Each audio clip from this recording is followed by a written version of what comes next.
Hello, everybody. Good evening to you all. Hope everyone is having a good evening and all that. Hey, King of Heroes, Omar Sparta, thank you very much for the Twitch Prime. Sewing near, it'll be 3 years and 6 months. I said it once, I'll say it again. I'm proud I've been able to do this whole time. I appreciate the support for that long. Thank you very much, Sparta. How's everybody doing tonight? All I see are familiar faces.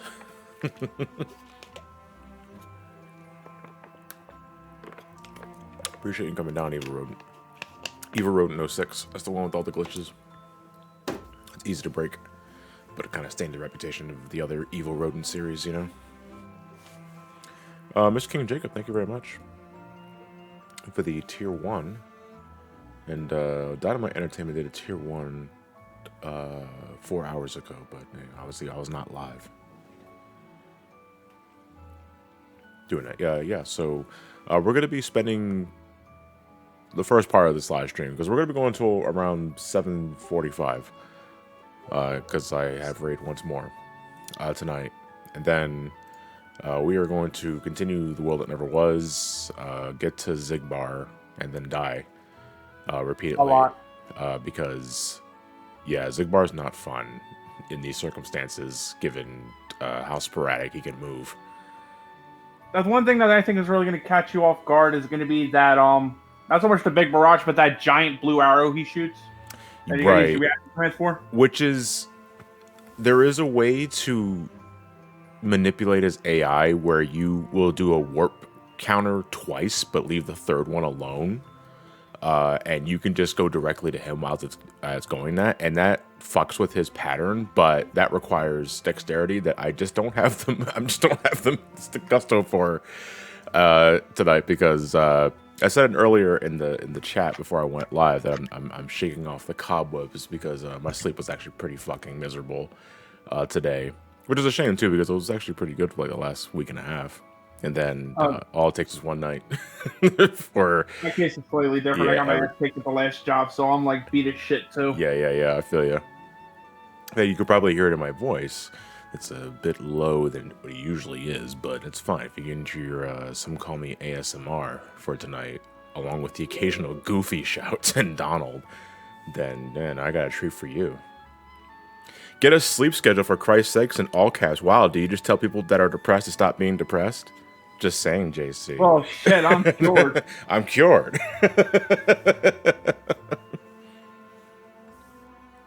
No, I'm sounding just fine. It might be your internet getting throttled again, Ryan. So yeah, we're gonna be continuing grinding final form here in the manor. We had level 1 glide at the very least, but we don't want level 1 glide. We want the maximum glide.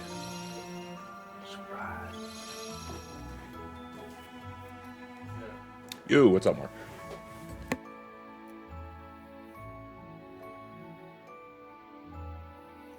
Thank you. I accidentally had the washer on while he was in the shower. And that was a cameo. That was, yeah. Oh, because I had to pause the washer because he was in the shower. I was washing clothes and I was like, okay, you start the washer while because I'm about to go live. Right. Alright, so let's continue where we left off. And I'm probably going to be asked a bunch about the possibility of the entire Sonic the Hedgehog cast being replaced for the Netflix series, because we already lost Roger Craig Smith, as we saw. We lost the voice actress of Amy as well. And Mike Pollock is being awfully vague about his situation.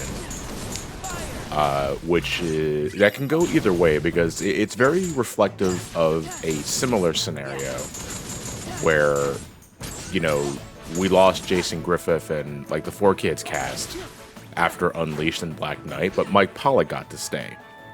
So what I'm thinking is that maybe it's a similar scenario where, you know, Mike Pollock once again had to audition for the role like he usually says he has to. And maybe he got the role again because he has been voicing Eggman for, what, a long fucking time. So what's the deal with them all leaving? Like, is it just for the one project? It's just when you move likely on? just contractual things is probably something Sega wanted to do. Wow, I got totally flustered there. I would have made that if I didn't get turned around at the last second. All right, so now we have to go back to the Coliseum and refresh our drive because I totally lost track of my drive gauge there. And I'll take a look at the 2003. Mike Paulson voicing Eggman since 2003 because his first shot at the role was an X. And I was gonna say Shadow the Hedgehog, but that was technically his first video game role, I think. Heroes. Heroes was Dean Bristow. Heroes was one of the last games Dean Bristow did. I think technically Sonic Advance 3 on the GBA is the last game Dean Bristow did because there were unique voice clips for that game. Oh. But yeah, that was Dean Bristow's last part in Eggman before he unfortunately passed away. My thing is, as long as he can get actors that can do at least a passable enough job, I'm good with it either way. But yeah, I mean, but there is an initial pain about having this long-established voice actor getting replaced after so many years, you know. Because I'm not gonna get in too much of a tizzy about it. You know, Mike Pollock has done a lot of other things which he will happily remind you of. So it's not like he's going anywhere. Just like, yeah, he's not going to be doing Eggman anymore, but it's not like he's going anywhere. Okay, someone wrestling with the bear in the background there? That was me dropping the soda bottle. Oh, okay. Replace Mike Pollock with Chris Rock. That's a wild idea. No. That sounds like a terrible idea, actually. I said wild, I didn't say good. I said good, not long. Like I said, I can go either way. I just don't want like a completely drastic in the wrong direction kind of thing, like Lupin the Third. They usually get like the same guys to do the voices who are time honored, like Chris Sabat. I don't know who does Jigen, but you got easily recognizable voices for the crew and the gang at this point. Like you don't want to go like a mask of not mask. The Count of Fuck! I just watched it. That's just the worst. You just immediately forget what you just watched. Right, but it was like they did like a one-off movie with whole new voices, and Jigen sounded nothing like fucking Jigen. I was like, who the fuck are you? What was the most egregious example? And this goes for both you, Matt, and the chat, where a voice cast was completely replaced, and the replacing cast just sounded nothing like who they were replacing, if that was the intended goal. I can think of Funimation's first dub with Dragon Ball Z, where they were told to just mimic Ocean dub for like the beginning of the Namek saga, and it was, oh my god, it was awful. It was terrible. People were saying Pokemon, really? What case with Pokemon? Because I stopped watching after Johto, and I don't know how the dub was handled afterwards. Oh, fun.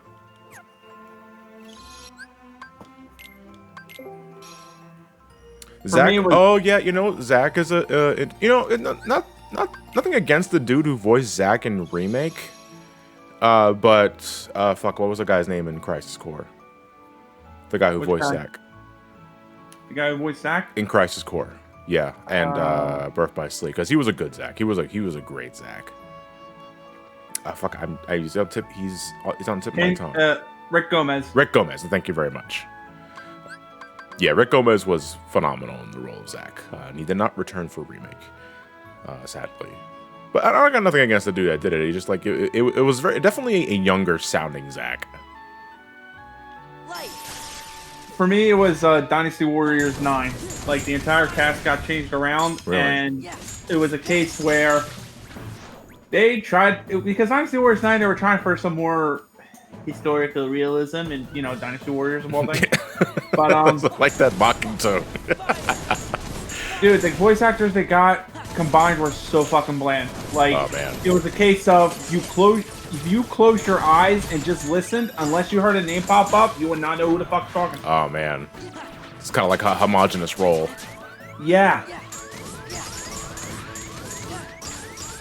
So is there any like motions you want us to put into this scene, director? No. You see this cue card, you read that cue card. Yeah, exactly. Just read your book report, please. What are you paying me? Tons. Okay. None. Cool. Exposure. Let's see. What other examples are everyone's saying here? The Silent Hill 2 and 3 remakes had some different voice actors. Yeah, you're right about that. In the HD remaster for Silent Hill, I want to say 3 more so than 2, because I don't easily keep track of 2, but I know 3 had a radically different voice cast, especially Vincent, and it was just like, wait, what the fuck is this? Yeah. Someone was saying Sephiroth in remake. Yeah, Sephiroth remake is in Newburn. I like George. I love George Newbern as Sephiroth. And I do miss the gravitas of his voice, or his performance anyway. But I didn't think Sephiroth. No, I'll say gravitas, because baritone would like, give me the pleasure of taking it away. You know, that's that sort of thing. Shall I give you despair? Love it, stick it in your deep, Eric. Paging Mr. Herman. Mr. Herman. There's a phone call for you, Mr. Herman. My name is Benjamin Motherfucking King. That was Saints Row. That was all Out topic. of my way. I'm going to see Mother. I did not even go on the fucking Final Four the last second. I was distracted by baritone Sephiroth. And now for some smooth jazz. Bum, bum, but wait a minute. This isn't smooth jazz at all. I've been bamboozled again. Fuck you, Sephiroth.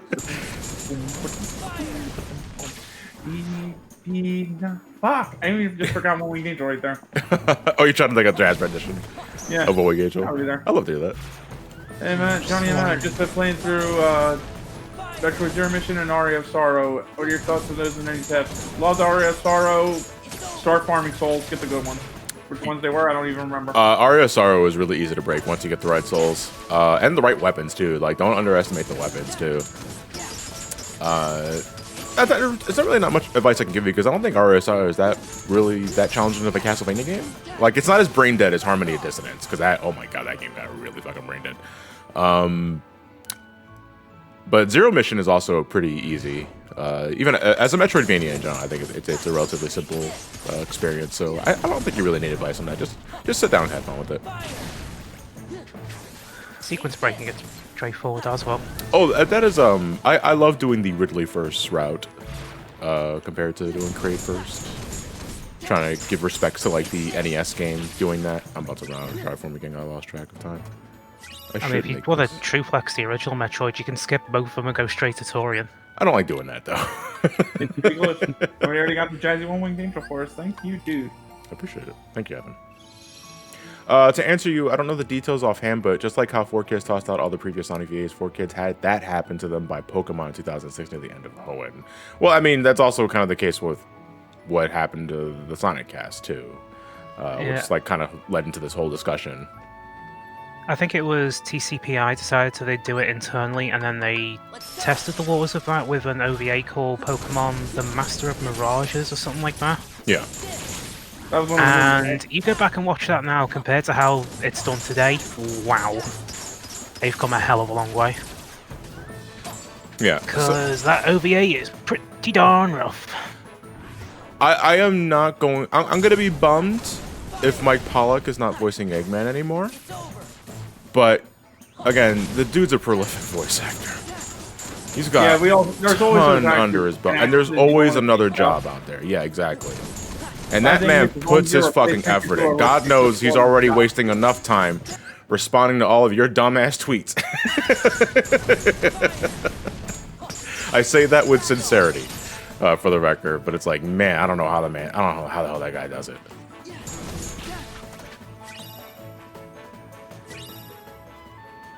Patience is all I can really think of, because honestly, I would just be like, after 4 of them, flop. Yeah. Oh, son of a bitch, blocked me on Twitter. Let's see what dumbass thing Matt had to say. Like, as loaded the page, and they're blocked on Twitter. Or it has the block thing from Fairly Odd Parents. Alright,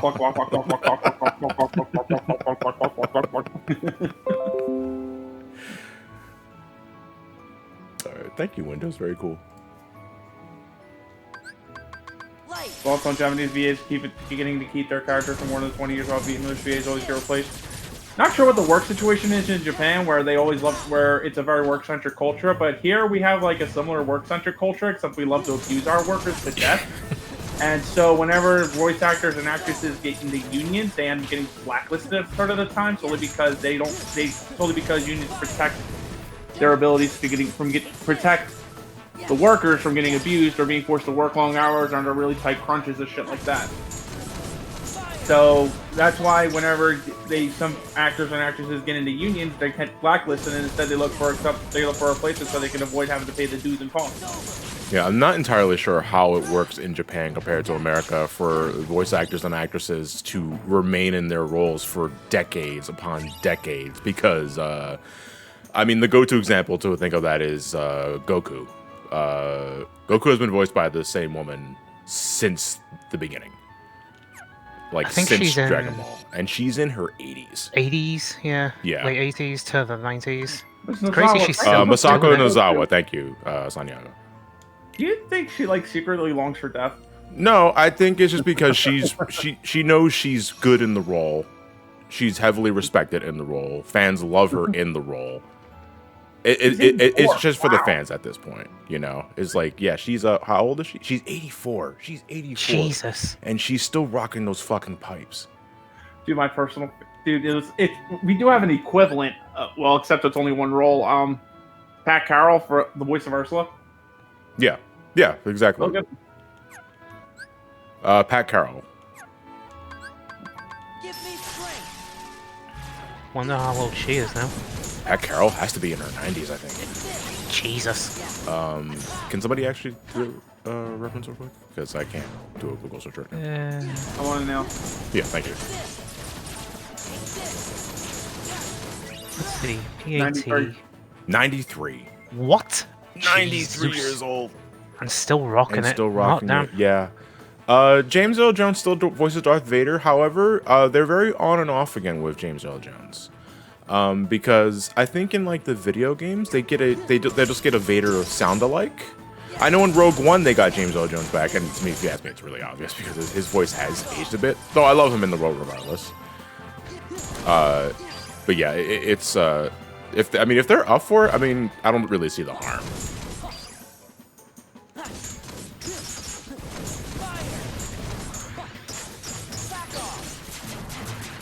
It's my fault. Luckily, every time I go inside the room, I come back out of the checkpoint, so I didn't really lose any prog there.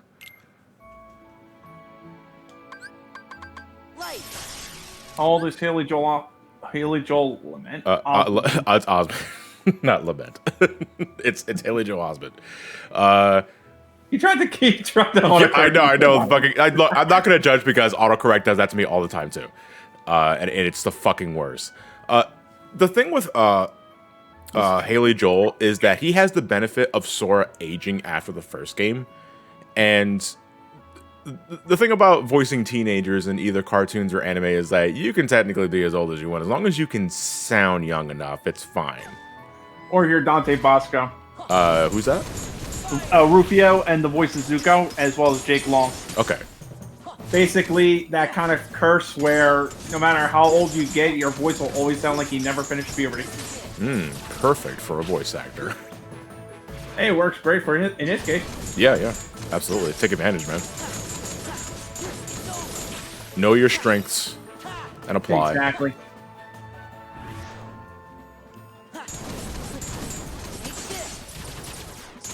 Yeah, I know. It's funny to hear Ozma break into a Sora voice. My favorite is when Haley.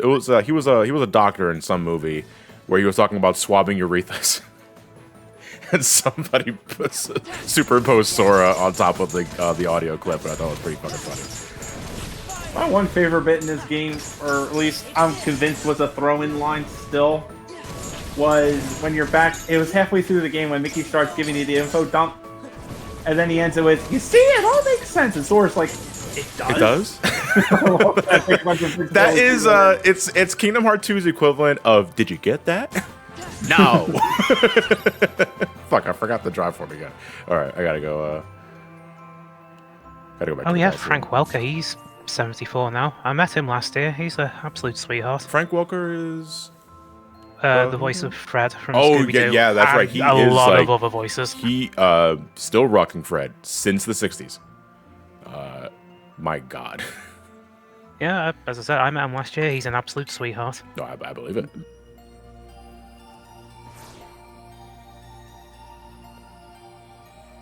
Other long-standing voice actors and actresses that are still rocking their voice roles.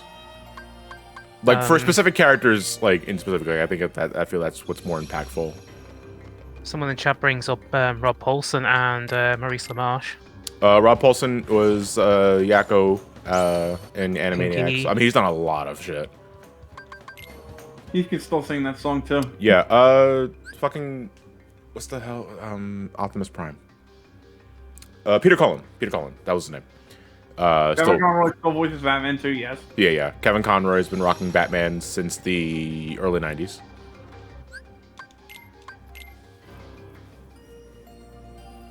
What's Quentin? Oh, Quentin. Yeah. Ooh.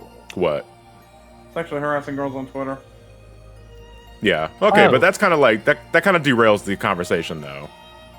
You know, Yeah. so we're talking about like longevity of voice actors, and that just kind of derails. That's what we call a topic derailer. Not to saying they shouldn't be acknowledged. Don't get me wrong on that one, but that does derail the conversation, and I don't like when that happens, despite all of our sexual tangents. Yeah, I mean, I'm the kind of guy who gives them lasagnas. Yeah. Just kind of like, yeah, don't eat that. Is that mayonnaise? It's not mayonnaise, honey. Yeah, sure. Whatever, just eat it. Let's go. Take this. Back off. Yeah. Charles Pink Martinet. Floyd. Yeah, he's been doing that since the 95. Since Mario teaches typing. I think he's been doing No, it no, earlier than that. There was a tech demo they had at CES and before around the early 90s. I think that was one of his first goes. Wait, wasn't that teacher typing? Or was it the same game? Where they had Mario Teacher's playing Go Type. Fish? Yeah, I think it was that type of series of games. And then Yeah. before that, they had the tech demo for the 3D Mario Head at a Consumer Electronics show in Vegas in like maybe 91, 92. And poor Martinet, poor bugger. He had to sit there for hours chatting on end, improv, and he's got this huge rig on top of his head, and it's just... Yeah, it's very. Oh, this is the thing Pat wanted me to collect. That's nice. Oh, it's Okay, a I'll keep looking at sticker. it. Puzzle piece. No, the puzzle piece. Yeah. Oh no, we're going to have an instance again where Linky refused to collect the hidden banana coin in Donkey Kong 64 just to piss off Shade. Actually, gotta stop there because I need to refresh. You could feel the murderous intent that day. Bless her. Sharkcatcher's asking you, Matt, if you're excited for the rest of the Yakuza games coming to PC. I already have them all except for 7, and I think I need 6. No, I think I have Song of Life. So, I think 6 is the one that's not on PC yet. yeah. So I am glad that they're all coming to the PC port so everybody can get to play them too. Because everybody should experience the Yakuza franchise at least once.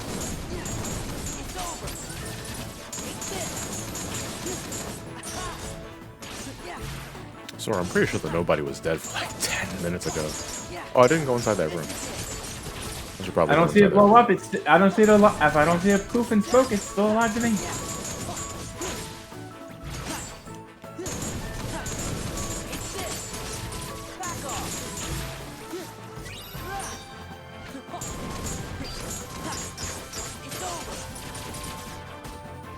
Kiyoshi Kobayashi's the original Jigen and from Wuhan the Third. Yeah, I know. This is a good time to mention that Resident Evil 1 in English sounds so weird because all the overseers from thought it sounded better. Voice directors are very important. It's really not the actor giving... No, I've made the argument for that plenty of times. Where it's not the performer, it is the direction that is given. And I believe in the case of Resident Evil, I think more so the first game than all the others. It was also like baby's first steps with voice acting in video games. So No, like, not even close, because we've that. had... No, there are lots of PC games beforehand have voice acting. So I would say Okay. we're well beyond Yeah, baby's that's first correct. steps. Then. Yeah. Trying to think. Yeah, that's correction. I've said that before. Kuja had that issue in Dissidia before his voice actor was given more of a clue to go off of, because originally when they first got the direction, it was basically here's the guy reading this. Imagine what he would say, and it's like, what fucking direction is Yeah. this? Yeah, Like the given good first direction, even like someone that you might consider a middling performer can crank out something really good as long as they got the good, awesome director. You know. Let me think. The first PC game to have voice acting, from my knowledge, was King's Quest V, the CD release. See, I think of Wing Commander, which I think was also early '90s. Was that the Tim Curry game? No, that was Wing Commander, was it? Wing Commander. That one had Mark Hamill. Oh, was it Space Commander? It was something Commander. Commander, there you go. Yeah, there we go. Alright, it's just a compromise there, yeah. Ow, ow, ow, ow, ow, ow, ow. I think another good early dub from that time was the Sega CD version of Snatcher. That dub's held up surprisingly well, all things considered. Cobra Commander.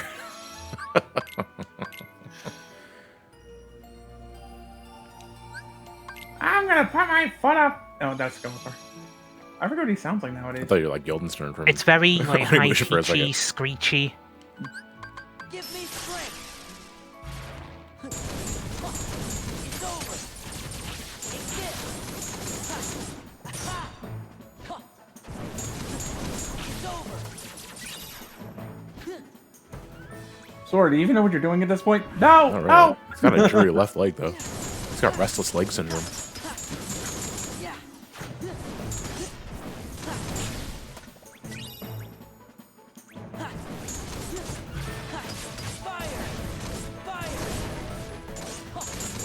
Charles Martinet has always been Mario's voice actor. Yes, he was also homunculus in Shadow of Destiny. Yes, he was. Which still throws me in a fucking loop sometimes when I think about it. It's like, Mario?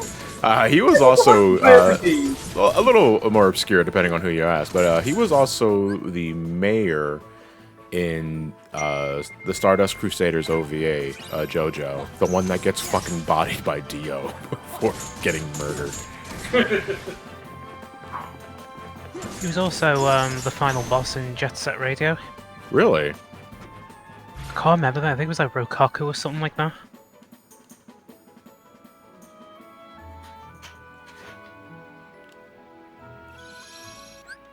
And he was also a Durgan in Skyrim. Which one I can't even remember the name of. Kamiya has said so in recent years that even he himself preferred the way RE1 sounded back during development, so it isn't just a case of bad voice direction. To be fair, America does the same with J-Rock. You know what? I never really considered that. An American interpretation of Japanese rock. Now, what, besides obviously being made in Japan, is there a distinctive sound that J-Rock or K-pop or any other sort of international music has that you can immediately identify it being J-rock and K-pop and all that? Because to me, Honestly, music is a universal language. The country is irrelevant. I had no experience with that. Hey, Jason. Hey, just nothing. I forgot to go back to fucking Final Form again. The country's irrelevant? Why? We're talking about J-rock, K-pop, and all that sort of thing. We're talking about like Americans or different countries getting a swing at a genre like labeled as like J-rock, K-pop. Is there a distinctive sound that J-rock or K-pop has that you immediately can identify as those genres? And to me, I think not really, because music is a universal language.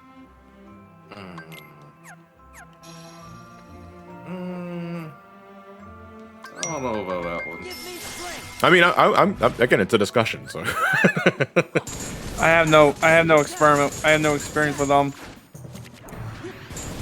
have no experience with K-pop or J-rock to my immediate extent, so I yeah. don't really know which one I can say. Upbeat Asian singing. Yeah, or a cappella, I guess. City Pop? Mongolian throat. I mean, I love a good Mongolian throat singing though. Like no shit. Like those could sound awesome. It's like sea shanties without lyrics. Who does a sea shanty without lyrics? Mongolian throat singers. It's over.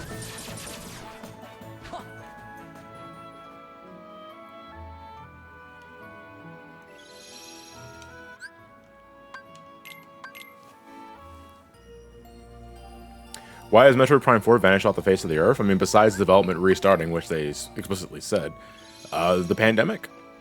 Yeah, I mean, Mark. there's really nothing else you can really say about that. The pandemic put a hold on everything. What we're seeing now, even though I know like the whole thing started last year, is the results of what happened last year. Everything that we got released last year was already on the, I guess, the back burner or on the conveyor belt ready for release, because as they've been in development since 2018, 2019, things came to a screeching halt in 2020. So now we're going to feel that really badly in 2021 and beyond. So I'm not expecting shit. You know the song Weller Man? Oh yeah. Can you Jason's coming a little low on my end. Can you repeat that, Jason? No, not it. You know the song Weller Man? Weller Man? Maybe. I don't know. The name doesn't ring a bell. Danny. It's a sea shanty. Okay. Well, They already got someone did like remixed a over. remix of it for GameStop. What? Oh, wait, is that the one Matt posted earlier? Yes, Tendy Man.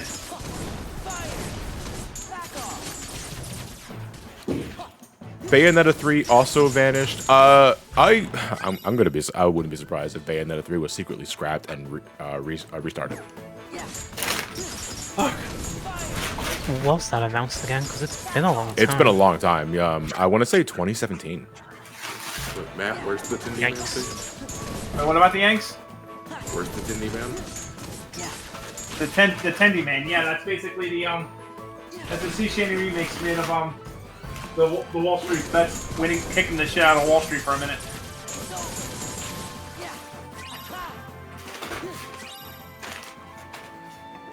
Well, correct me if I'm wrong. It's been a while since I've seen the Bayonetta 3 teaser. But didn't that end with Bayonetta getting hurt, if not outright killed? Oh, it was just a cookie. It was the what? It was a broken cookie on the table. It was a broke. Yep. I don't know what I that think means. Bayonetta herself got bisected in half. Okay, well she died Oh, then, okay. guys. There you go. That's the answer. That's why we haven't heard anything. It's not Bayonetta 3. It's Jean 1. We're finally getting a Jean game. I can't believe your Final Fantasy XIV OC beat Bayonetta. Holy shit. I know it's amazing, right?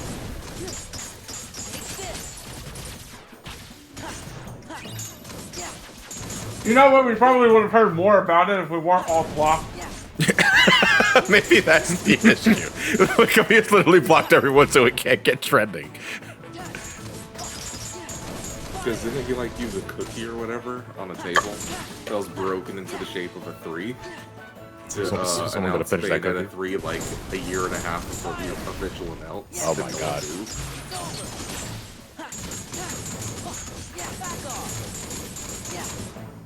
I stopped hitting the X button like 3 minutes ago.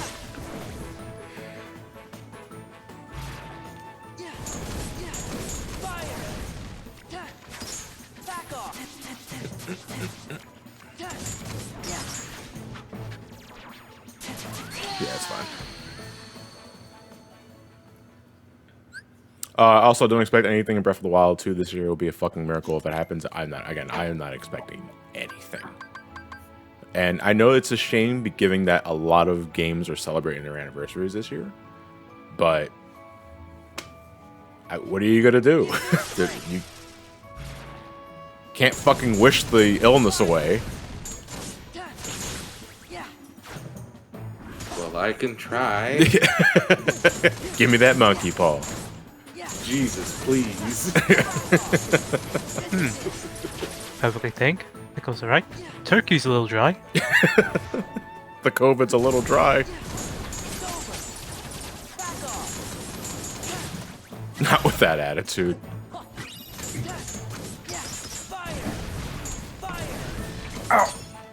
Hey, Soulfire, how's it going? Thank you for coming by. Generally curious if Nintendo's going to do anything big for Zelda's universe. They'll likely announce something, or at least give an update on Breath of the Wild 2. I'm not expecting a major release. And, you know, I'd be happy to be wrong, obviously. It's just that my expectations are already low.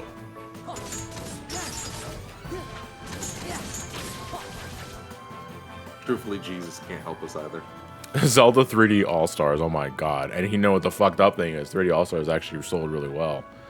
And It's like what? 4 mil? yeah, it is. No, I think it's close to 5 mil. Jesus. Yeah, I think it sold over 5 mil, and I believe it has sold more than Galaxy 2 on the way. Don't we already have a 3D All Stars? No, we don't. We don't have a 3D All Stars. Because wasn't it Majora's Mask, Ocarina of Time? and Oh, Wind Waker, the all Zelda of it? collection. Zelda collection. Yeah, on the GameCube. Zelda collection, yeah. Yeah. That's how I was first exposed to Majora's Mask for the first time. Ouch, the worst version. Yeah, so I've heard in retrospect, yes. But no, 3D All Stars sold really well, and money talks. Nintendo's gonna take that as oh, people really like the idea that it's a limited release, so we're gonna keep doing it. So expect that for. It's the same policy and process that goes into bad games. People, people know the game is terrible, but word of mouth goes around to see how bad they fucked it up. We still shell out the money. That tells them they're doing something right. Yeah. Well, I mean, through the periods of June to December, we're gonna get an announcement of a 3D All Stars Plus World. Plus Galaxy 2. No, not What? Galaxy 2. Just World? 3D All Stars Plus World. Oh, okay. Just like the original All yeah, Stars. exactly. No, I thought you were like 3D All Stars Plus World, like just Super Mario World for no fucking reason. No, sorry, 3D World. And it'll be $60. So you want your 3D, you want your Zelda 3D All Stars. You want, all right, here you go. Yeah, people are clamoring. Oh my god, it pains me to say this, but it's just likely what's gonna happen. Folks are clamoring for them to bring the Twilight Princess and Wind Waker HD ports from the Wii U to the Switch. That's how it's gonna happen. With Skyrim like, for $70. Sorry, mark my words. Again, Skyrim. happy to be wrong, but I almost guarantee it. They will bring over Zelda. They'll bring Twilight Princess, Wind Waker HD, and to incentivize it, they will finally port Skyward Sword to the Switch as part of that limited release collection.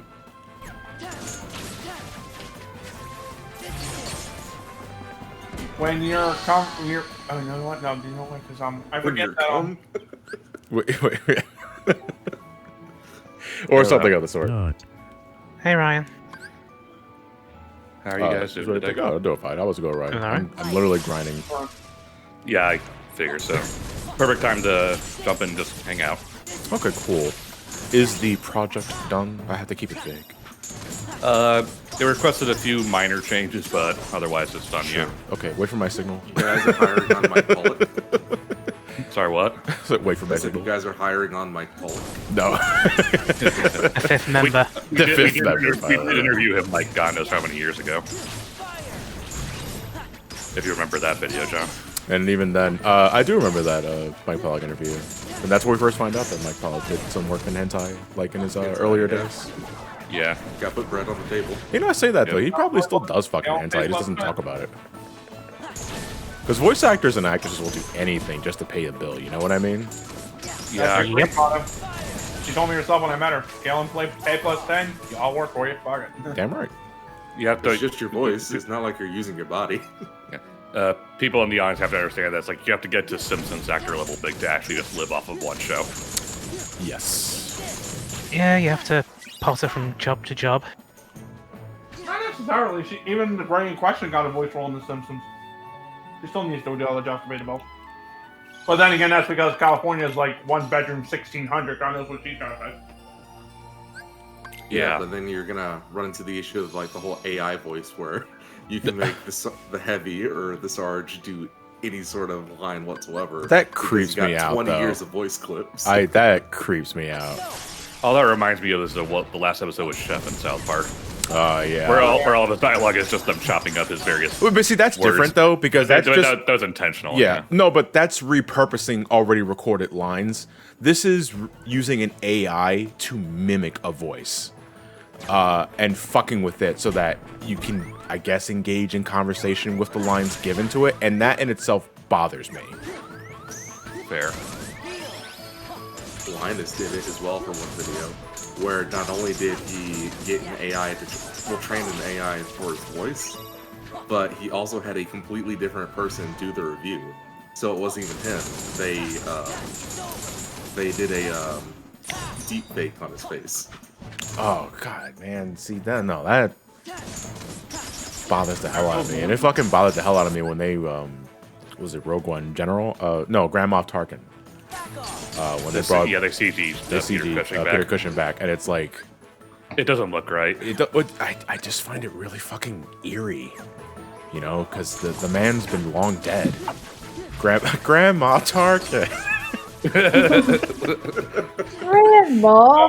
I mean, so is What? Harry Kane, and that. Okay, so if you want to get the whole Grandma Target joke, apparently Peter Cushing hated the uniform so much that's why you never see him from like the knees down because he wouldn't wear the boots, so he was like wearing slippers and shit. What is the title of Tarkin? Because I always want to instinctively say General, but that's not right. Commander, Grand I Moff. think, because I think it's Grand Moff or something like that. I'm not sure. yeah. Yeah, it's Grandma. Grandma. No, hi Nora. Yeah. Nora, where do you fall online with like AI voice simulation and deep? I fucking wasted my drive again. All right, let me get out of here.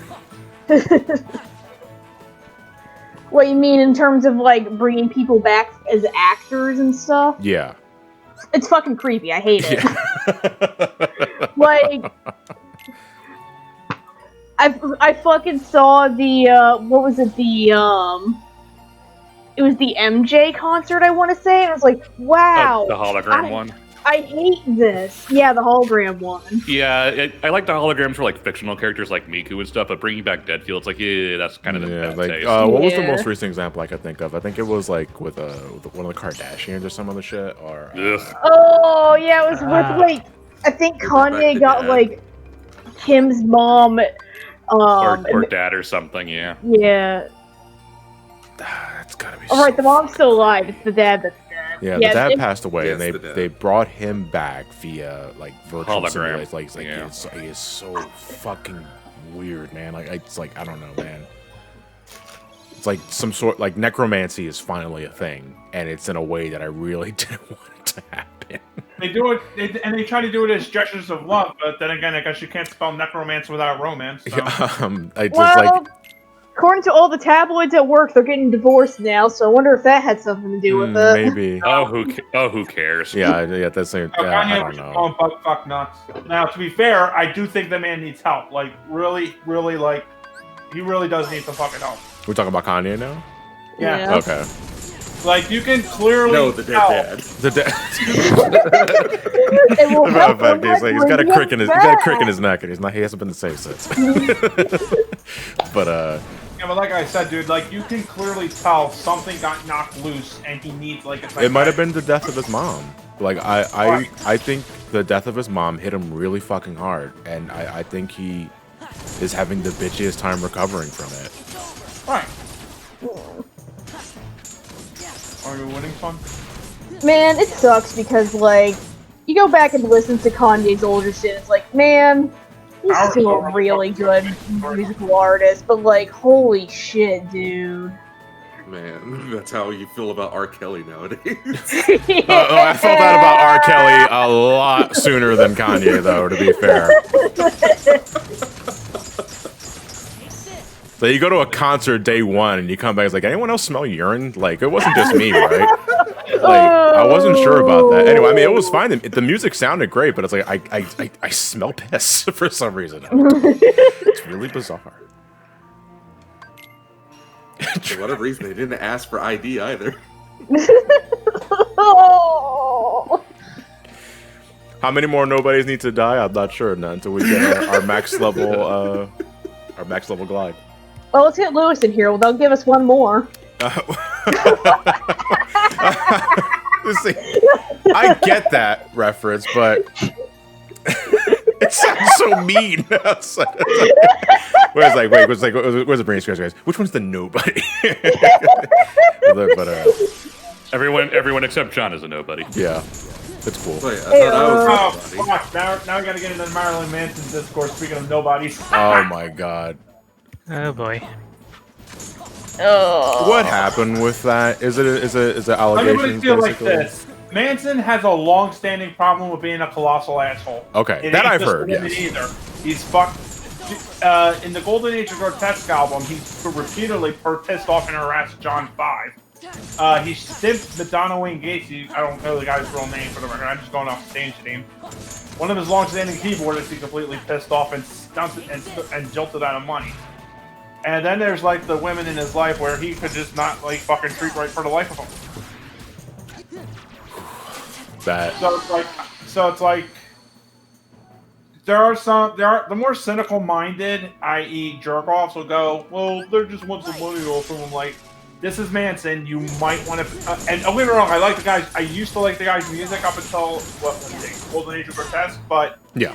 Manson's got a long-standing problem with being a colossal asshole all the time, dude. You've got to accept this. Yeah, there's cause basically, and it warrants getting a deeper dive into it.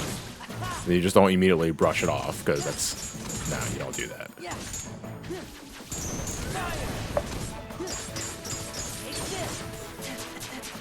That's always something that I bring up too.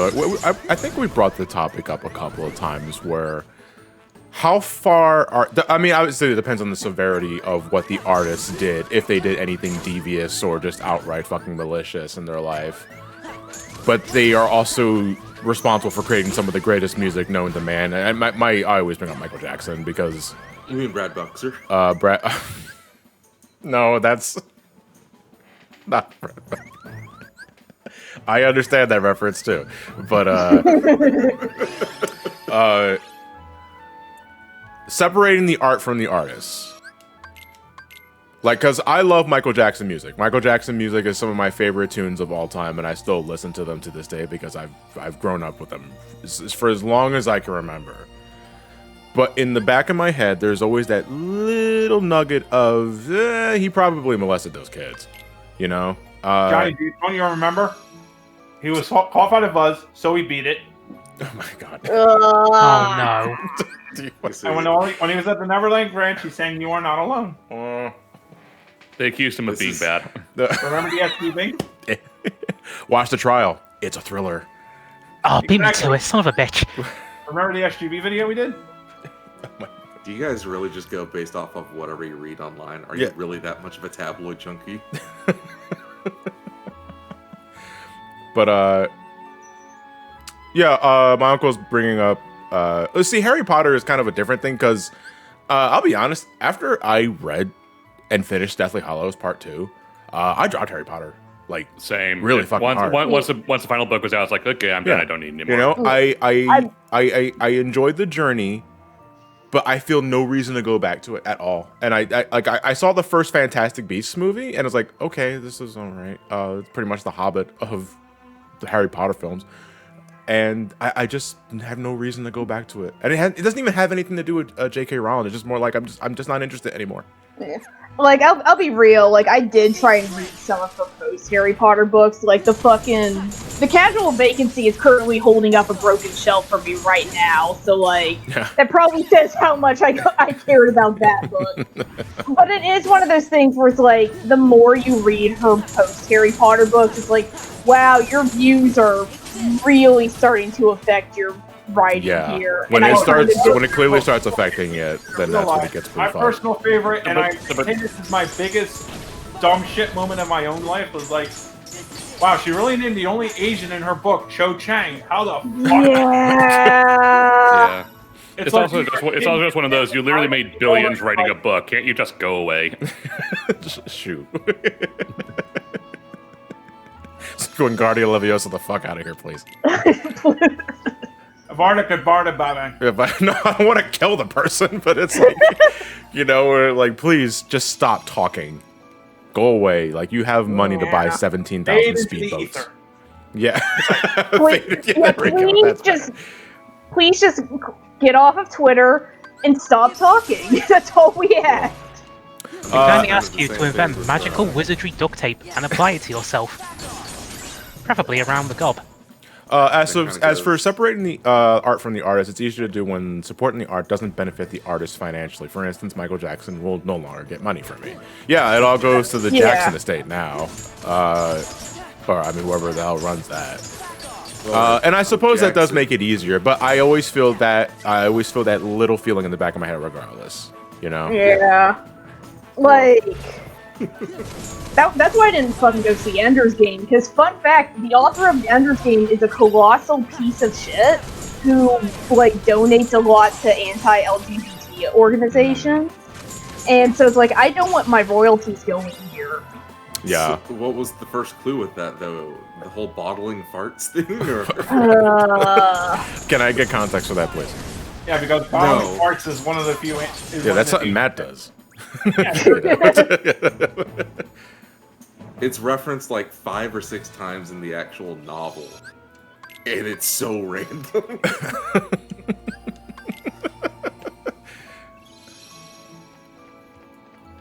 Bottling farts. Am I not supposed to do that? You get it confused with your can of Perrier. Yeah. I think this one's expired. Oh yeah, people are bringing up Lovecraft. The benefit of Lovecraft is that's public domain now, so we Yes. don't have to engage with Lovecraft's egregious racism. I also hate to kind of, it's not really an excuse in any particular way, but Lovecraft was also, what, the 1920s? Oh That no, doesn't he was racist even by the standards of his time. Like, Fair enough, just pointing out that even Yeah. if it's terrible by today's standards, if it's someone from like the distant past, it's like, you kind of just have to get over that little aspect sometimes. Yeah. But I do agree that in the case of Lovecraft, then it does make it a little easier to swallow, given that it is public domain, so nobody's getting support from that. Yep. yeah. Because I can imagine him being tortured to death by Cthulhu. Yeah, maybe. Eh, I'll just get off on that. Gandhi was also an asshole too. Yeah, he was. What was it? Oh, Gandhi. Yeah, I've heard of. Yeah. So. Yeah, that was something people didn't realize till later. Like his racism was different though. Like he just believed that that black people couldn't do anything on their own. I was like, Oh boy.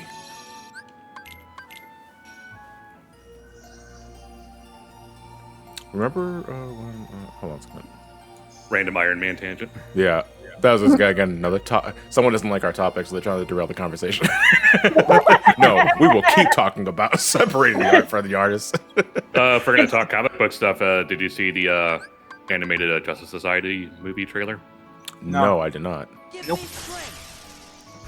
I'll have to find it for you guys, but it looks pretty good.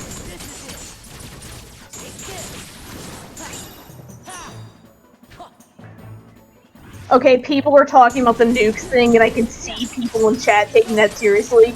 That's a fucking Civ reference. That's not real. The nukes thing is not real. Yeah, I know. Gandhi You can kind of lose. You can kind of lose form of a conversation. Like Gandhi Yeah. knew too. Civilization Gandhi cannot hurt you. Civilization Gandhi drops the nukes. We are on a peaceful mission. We will respond with nuclear weaponry. Fallout 76. How's it going, Licky? I see you in the chat, Thanks. man. How's the job?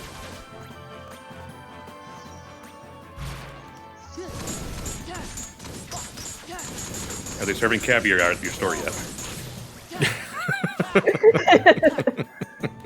Nah, GameStop stock has dropped real hard, which is not shocking considering, like, Bubble's No, gotta that- burst eventually. I mean, that was almost kind of the point. Yeah. Listen, the important part was bankrupting hedge funds, not making money. People who made money just got out. They got extra bonuses. Oh my Yeah. god. GG is bringing up Hatsune Miku performing on David Letterman. I did not really see that, but I've seen that. I've seen the concert on YouTube. So. I saw the Letterman. I always sort of like. I always all right. So I know I don't normally like using the word cringe because I feel it's overused. But I always sort of cringe when I see things that we do get that sort of general public exposure, because it's almost always in a condescending fashion. Okay, Yeah. you remember, like, it wasn't this past New Year's, but the 2 years before that, where they had Ninja on New Year's Rockin' Even.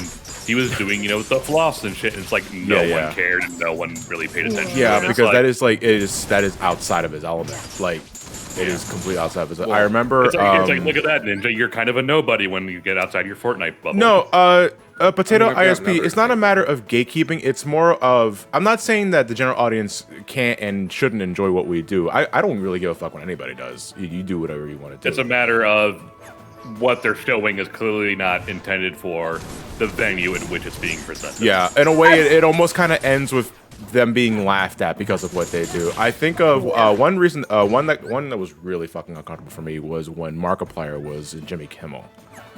and he was explaining to him what he does for a living. Markiplier is one of the most prolific YouTubers in the video game scene, and it was just like there was just an air of Jimmy Kimmel's a huge asshole. Yeah, he is. Especially this past week, where it's like, yeah, you just didn't even try to hide your shithead tendencies with that. It's like whenever stuff like this hits the public sphere, it always kind of shapes how people think about it, and also reveals like how people on the outside tend to think about it, and it's usually never good. Jimmy Fallon's hands are not clean either, though. That's the thing. Like, yeah, he's a huge dickbag. It's not even that. It's more about. We're talking about Jimmy. We're talking about Jimmy Kimmel. We're also talking about Jimmy Fallon. Jimmy Fallon's, I know, is often considered to be like the most like sweetheart of like late night hosts and like that. But his hands aren't clean either because, you know, after the whole insurrection deal happened, you know, where everyone was shocked and appalled, and Jimmy Fallon was one of those. But it's also like, I mean, you gave this dude a platform. Granted, it was like 4 years ago, but shit like that is what gets people noticed or gives people the exposure they needed to it in the eventuality, you know, get those eyes and ears on them. So it's like you're helping the problem, yeah, whether or not you're intentionally doing that or not. Why did he pet him in the head? I can only assume it was a question about if the toupee was a thing. Yeah. I don't know. I didn't fucking see that. Yeah, neither did I. I don't really watch late night shows, and I'm pretty glad that I don't. I watch Seth Meyers and I watch Stephen Colbert. And even then, I don't watch the entire show. I watch clips on YouTube. I was gonna say, yeah, I watch clips of yesterday's news tonight or whatever it is from John Oliver. Yeah, last week. John Oliver. I watch. Yeah, I watch John Oliver as well. You know, and this is going into like I know like politics and all that sort of thing. I know that makes people feel uncomfortable. Even though I will always be an advocate of saying that even though it may not seem important to you now, because I'll get this from time to time, especially from the younger side of the audience. I know it may seem boring, it might seem trite, or you might just be sick of hearing it because it's all over the news, given the last 4 or 5 years. It is never a wise thing to just plug your ears and pretend it doesn't happen, because that is just how it festers. I read something a long time ago that kind of really will help them kind of understand. It's like, you may not care about politics, but your landlord does. Yeah. Your college does. Your employer does. Politics care about you. And I say that with a very devious tone. Yeah. You know? So I understand that at times it's just stop. Just stop talking about it. I'm exhausted. It's not wise to ignore it. It's just not. Politics are involved in everything you do, say, or have. Yeah. If you want to take a night off and just sit on the couch and, you know, watch Netflix or something, by all means, but don't, you know, catch up later. Yeah.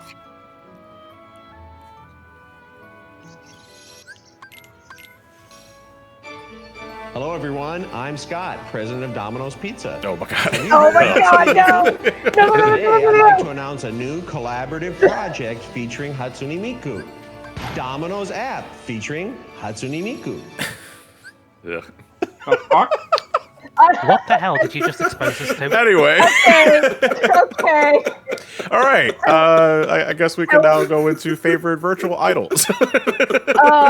So in Japan, they did a fucking Hatsune Miku promotion with Domino's. There was an app and everything. It was a thing. Yeah, it was like an augmented reality app where you can project Miku onto your pizza. What? If you remember the fucking Miku Mania mod for Sonic Mania, they did a whole stage based on it. That was a really ambitious and cool mod, though. Like, all things considered, like, I was like, I'm hungry for Domino's now for some reason. I can't put my finger on it.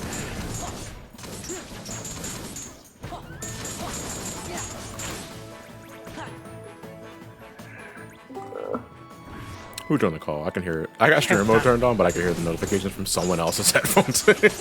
Probably mine. Oh, okay. Wait, hold up. What? Oh, that's Pat. Okay, Pat. What are your feelings on fucking Hatsune Miku on pizza. The memes say it's okay, so It's still better than pineapple never on lie pizza. to me. Oh, no, I'm not getting into that conversation again. I love pineapple though. For pineapple's my favorite fruit. Next to green seedless grapes. Even though it eats you. He's like, hey, listen, that's not proven. No, I'm kidding. But pineapple eats you. Pineapple has enzymes that can digest can digest your stomach. I think it's we're talking about if you ate nothing but fucking pineapple for the rest of your life. Of sort of spiel. But so based on the information that I have, there was some kind of pizza war that happened in chat, wasn't there? No. You literally just came in when Jason played a random fucking Hatsune Miku Domino's commercial. We're talking about separating the art from the artist, politics a bit. Hello, everyone. I'm God. Scott. No, not again! Here we go again. Hatsune Miku. See the Today, problem I'd like with to announce the a new collaborative project featuring Hatsune Miku. Domino's app featuring Hatsune Miku. Thank you. I wasn't sure if she was there. See, the funny thing is that intro just reminds me of like business professional Scott the Wasp.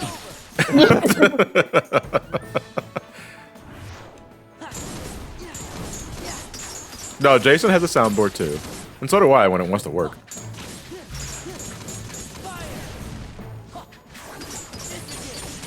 So for right now, we're just leveling We're up, on the final level form. of final form, so just I don't know how many nobodies we have left to kill, but at the very least we do have form boost, so the drive lasts a lot longer.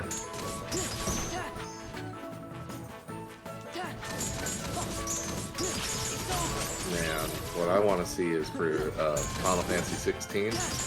I want to see another Coca-Cola ad. God, please. I want them to have a fucking unfitting promotion in the middle of their goddamn super serious dark fantasy story. Okay, so the world's doomed because the crystals develop a crack in it, but first, Pepsi. Hey, you know what you need? Cup noodles. Yeah.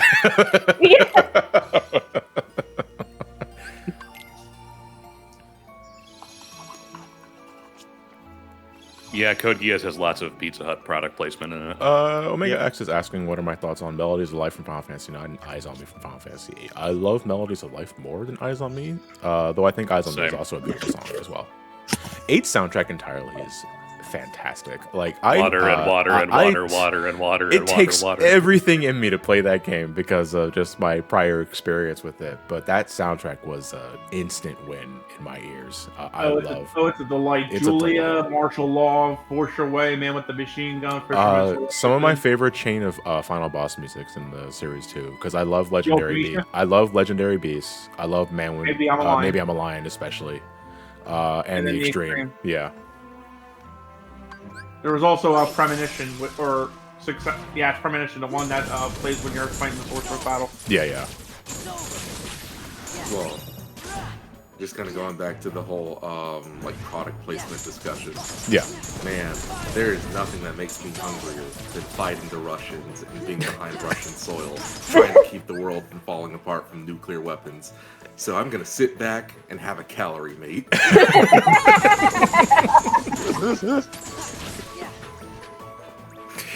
We need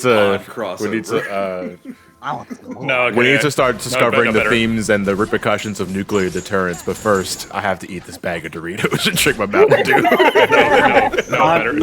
I have a much better idea. Hunt for Red October. They're in the sub, and it's a Sean Connery just it's like talking about Smirnoff or something. Yeah. I am the only thing connecting the disconnected parts of the world in an apocalypse. And how am I gonna power myself through this? Fucking monster energy! Let's go, boys! Let's go! First, we gotta connect America. Next, we gotta find freedom. Monster energy from my home. Let's say advertisements in video games can be endearing, I guess is the word I'm looking for, because for some fucking reason, Square went all out with a FMV Coke ad for Final Fantasy IX.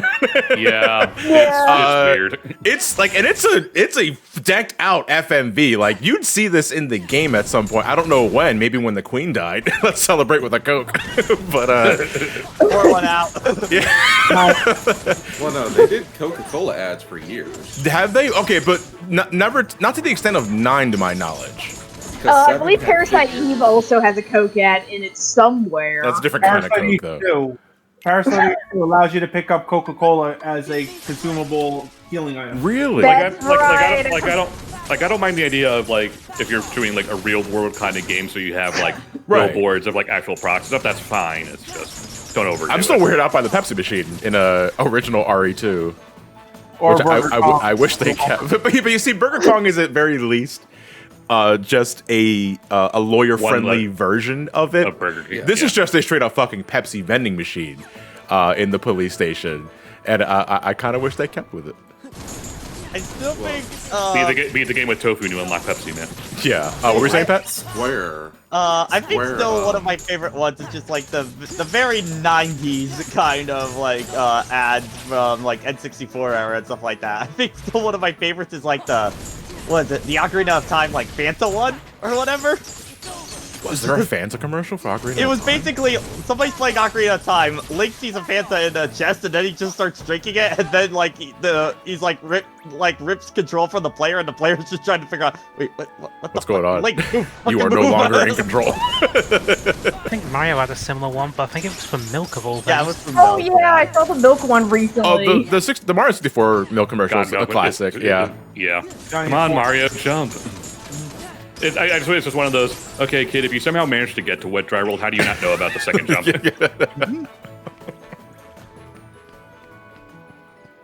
But no, with I mean, Square if you want Enix. to go about like anime advertisements, like the thing is, every anime has like massive amounts of advertisements to Japan because that's just how they do things there. Yeah. What were you saying, Jason? Yeah. Well, Final Fantasy 7 through 10 all had like Coca-Cola branded figurines. Yeah. Yeah. The Pakistan Sonic Heroes commercial. That's also a classic. See, like I remember a bunch of my friends over in California getting kind of giddy when FF7 Remake was coming out, and they just started seeing like, like buses covered with a giant FF7 like banner figures. Like, oh my god, this is feeling 90s all over. Hey, never forget when Drakengard fucking sponsored WrestleMania.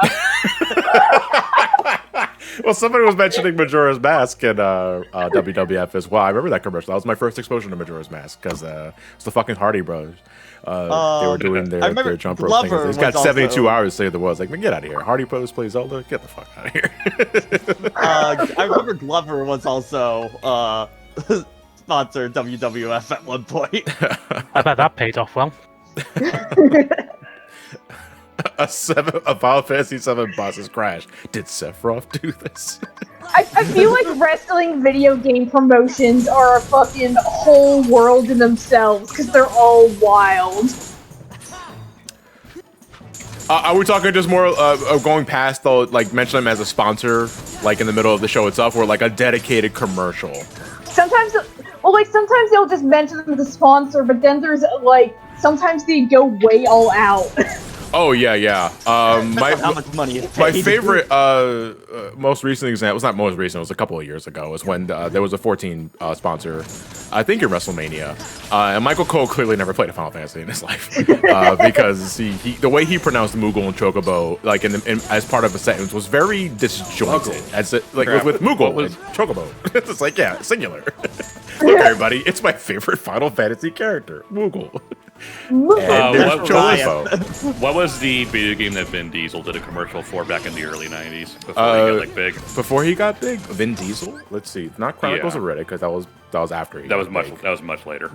So beforehand, It must have been like early 90s, but there's a commercial where he's like doing something for a video game, and it's like clearly it's just Vin Diesel. I don't know. Maybe someone in the chat knows that. Getting all these damn nobody cards. Remember to vote for Shin Megami Tensei Nocturne.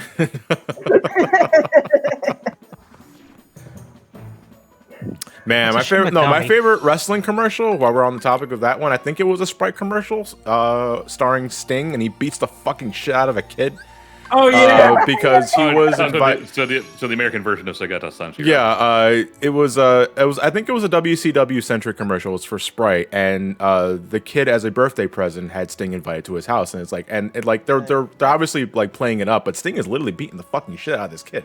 Like he's like slamming him against the wall and doing all these sort of wrestling moves with him. That was like one of the darkest yet funniest promotions I've ever seen in my life. As a kid, mind you, as an adult, it's like, oh no. I mean, the kid's not tucking his chin in anything. He's taking all these. He's sandbagging all these throws. All these sandbagging, dude. I think he's dead. Oh yeah, the fucking KOF gotcha got a WWE promotion recently, What the like fuck? a couple years ago. Yeah, The Rock calls, I think, Ioria Jabroni in that.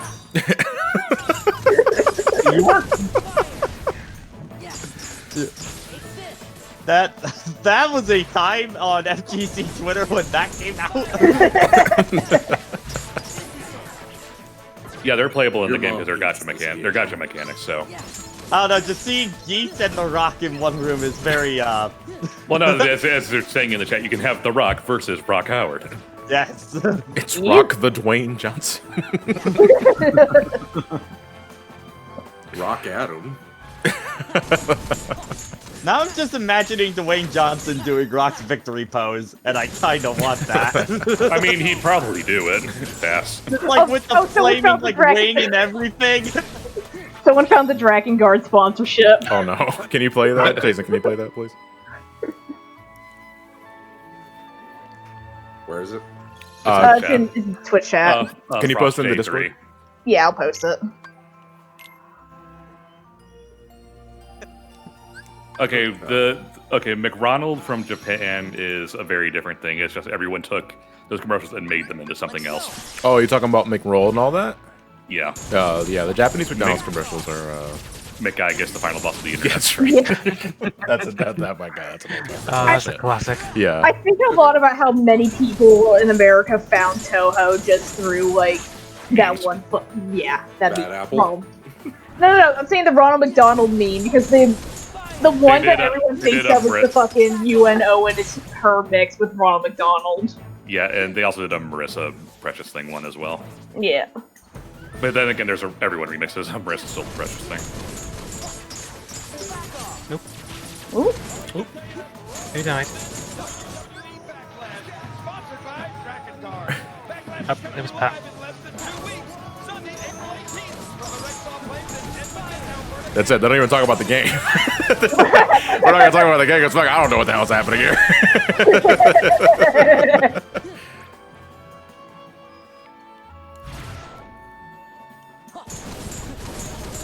I just don't know why the audio is so low. Yeah, I mean, whatever. I suppose the audio source. Oh yeah, there was a Mercedes-Benz in Mario Kart 8. Yeah. Yeah. But we Hold like on. to Remember not when Oh, no, Taz I- had to advertise Final Fantasy X? He exposed himself as a unisimp. No, remember when oh crap, what was the idol kind of group that did heavy metal in Japan? Oh, Baby Metal. Baby Metal. Remember when Baby Metal were in Mario Maker on Wii U?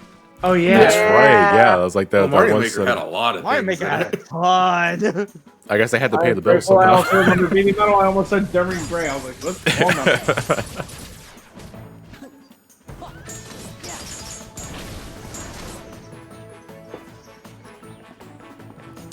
Man, I'm so bummed out about the lack of amiibo costumes in Maker Yeah, 2. they thought it was just like, oh, they're just costumes. They don't affect anything. People won't want them. It's like, no, they really do want them. Yeah. Well, I mean, You mean like, no I money? do miss them, but at the same time, with Mario Maker 1, it did lead to basically near the end of the life was just like everything was just Mario 1 to take advantage of the costumes, you know. I mean, then they just let them play in every version. Except for like 3D World, obviously, because that's kind of different. But Yeah, even- because it's really not that big of a deal if you have like 8-bit amiibo costumes in like a Mario World setting. Is that really that jarring, no, it's not. considering like everything else you can do in Mario Maker? Like, I don't really think that's that big of a deal.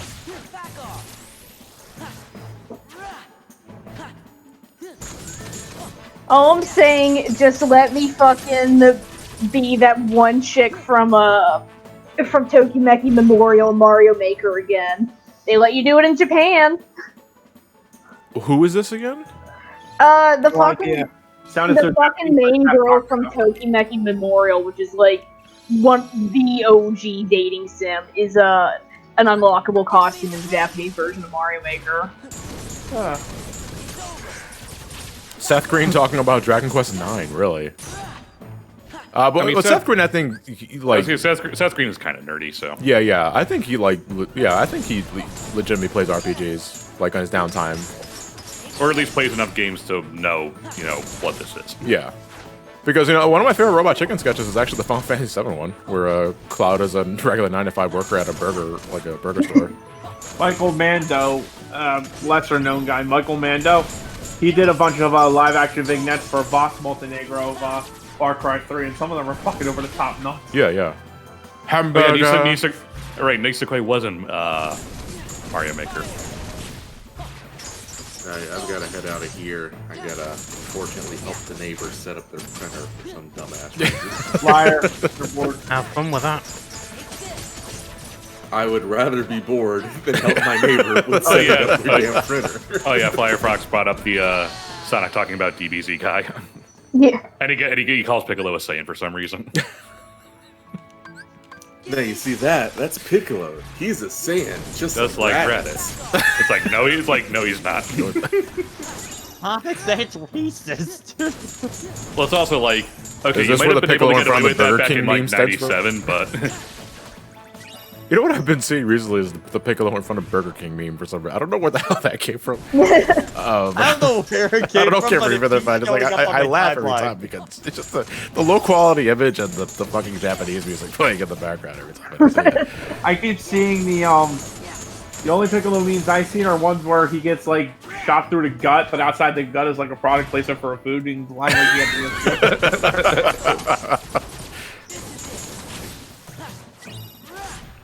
Oh, Piccolo's theme is good. Oh, yeah, Piccolo's theme. Yeah, it's also a better father to go. It's one of the few Japanese themes I actually prefer over the American score. Did Piccolo have? Oh yeah, he did have a theme in the Falconer score, I guess. Yeah. Everyone had a different theme in the Falconer Yeah, score. yeah. Well, because everyone usually immediately brings up Vegeta's theme. Vegeta and Super Vegeta's themes are great. Perfect Cells is great. Perfect Cell, I great. legitimately love. Yeah. Yeah, I actually think Super Bruce Faulconer had his best work in the Cell Saga.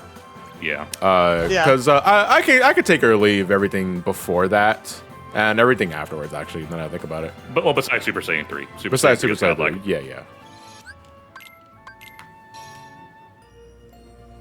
Super Boost theme was pretty good. Yeah. I don't even remember what that one is.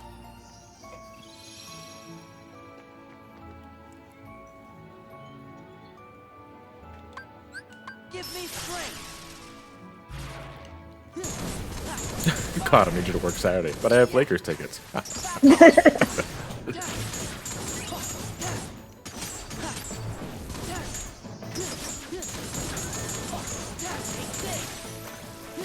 Boo has so many graphic scenes, because Boo is pretty much where they said, man, I'm just gonna do whatever the fuck I want.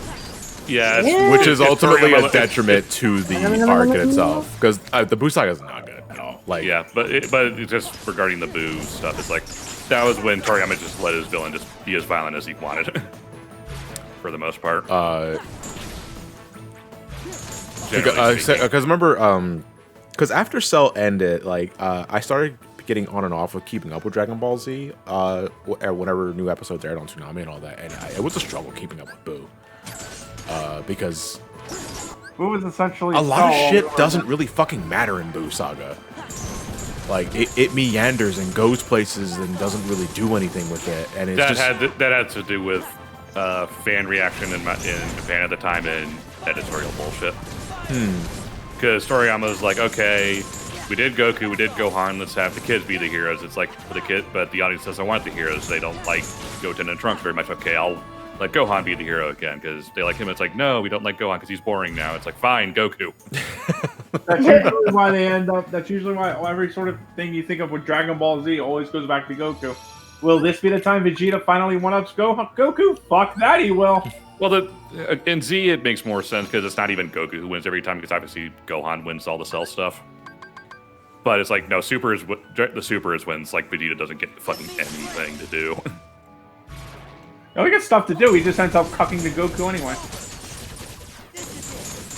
Okay, it's always second potatoes. Lampshaded in a Team 4-Star episode where he was like, "Be a good boy, sit down, and wait for Goku."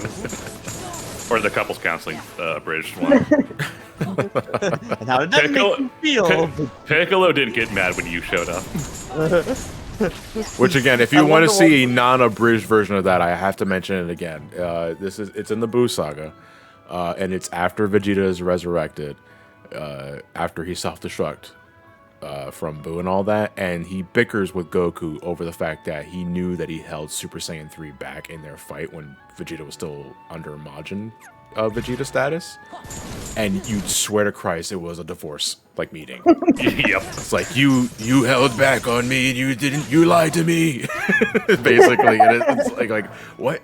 This is not abridged, right? I didn't accidentally pop it abridged. And I was like, no, it's not. This is actually fucking happening. I mean, John, it could be worse. It could be the Janemba movie where Vegeta is nothing but a whiny brat. Oh man, I haven't watched Janemba in so long though. He is super emo in that movie. Like, holy shit. I'm trying to think of another one that was Bio Broly. Was that a thing? Oh, Bio Broly sucks. Yeah, it's the worst movie by far. Yeah, that is a bad movie. What movie? Bio Broly. It was the third Broly movie. Oh yeah. Literally becomes a fucking shit demon from Dogma. Like, this is what it gets beaten by Goten, Trunks, and 18, even though it's like, what? I watched that a week ago. It's still pretty funny. No, I want to say Bio Broly is probably my least favorite movie. Next For to movie-wise, you first, Pat. You Pat. No, I was just gonna be like, do we count like the second Bardock thing as a movie? Because that might be my episode of Bardock doesn't count it. Let's keep it to the original movies, starting from then, Dead Zone probably. to Wrath of the then Dragon. Bio Broly, then Yeah. I want to say Bio Broly sucks. I love the Gohan scenes in BoJack, but BoJack is also pretty fucking dull. BoJack is no, not BoJack Horseman. No, just BoJack. hey, BoJack Horseman is much better than BoJack movie, so go do that instead. Yeah. Wrath of the Dragon isn't particular. I don't like Wrath of the Dragon. Wrath of the Dragon is okay. I don't like it as much as I used to because that was the one with Hildegard, the not Chrono. Yeah, my problem with Wrath of the Dragon is that it clearly doesn't want to be a Dragon Ball Z movie. It wants to be a Dragon Quest movie. Oh yeah, and like in retrospect, that is pretty easy to see. Like there's like Dragon Ball characters slapped into this RPG plot. Was that the one with the red ribbon androids? No. That's the one with like the kind of the guy with like the red mohawk and the ocarina and stuff. Oh. I remember. And all it is an explanation for where Trunks gets his sword. Yeah. Which doesn't make sense at all. Yeah. Like if you consider like I do remember that dude showing up a lot for like potential characters for fighters, and like, yeah, I would be down for that. Tapion, yeah, that's his name. Yeah.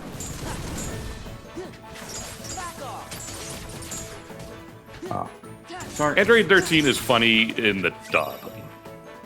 Yeah, because it's really not that special otherwise. It's the dub that kind of gives it its own sort of like flair. Yeah, charm. Because it's still pretty mediocre in terms of a movie, but the dub I think gives it a nice little cheesy flavor to it. I'm running down the list. Lord Slug is pretty dull. I didn't like Lord Slug. The secret to the problem was whistling. Triomite is okay. Triomite's okay. I like Triomite more than Lord Slug. Yeah, same. They're about the same for me. I mean, World Strongest is still the best one. I know people might disagree. I still think World Strongest is the best one. Yeah. I love World's Strongest. Again, it's World's Strongest is definitely in top 3 for me. It is. I kind of go back and I kind of go back because I still I would probably say like third for me is probably still Battle of Gods. Like I really do. We're not counting Oh Battle of Gods. no, we're talking about OG. Yeah, like OG run. I mean, I'm not to discourage. Like, if you love Battle of Gods, obviously more than the other ones, then that's fine. Yeah, just the topic like, is those movies. Like my toss up for like all Dragon Ball movies is probably of like World's Strongest, Battle of Gods, and New Broly. Are like probably my top 3 for. I mean, Battle of Gods and Super Broly are easily the 2 best ones. That's not really much of a competition, but yeah. No. I wish Dragon Ball could look like Super Broly all the time. No, I mean, even if it can't look as good as Super Broly all the time, like.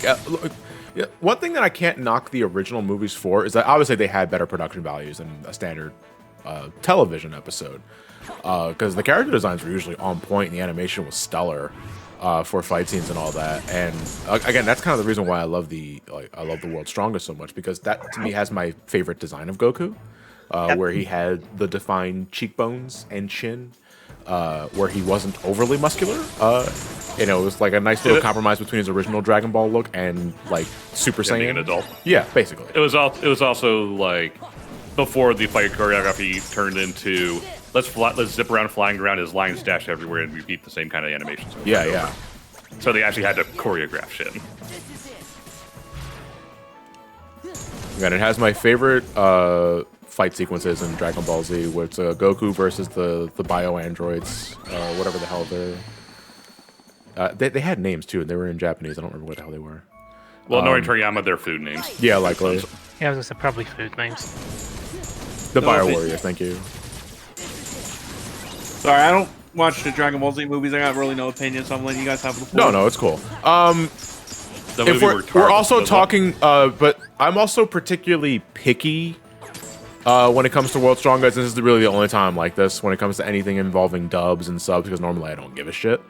I will not watch World's Strongest unless it's Ocean dub, because I think the Ocean dub fucking kills World's Strongest. Like, it is so fucking good. I think I actually got a Ocean dub for I actually got a Peter Kalamas to sign my Dragon set. I think it was Dead Zone and World's Strongest that had Rock the Dragon set has the original Ocean run from Toonami. Yeah, the censored versions though too. It has the first 3 movies. It has the Dead Zone, Tree of Might, and World's Strongest. Yeah.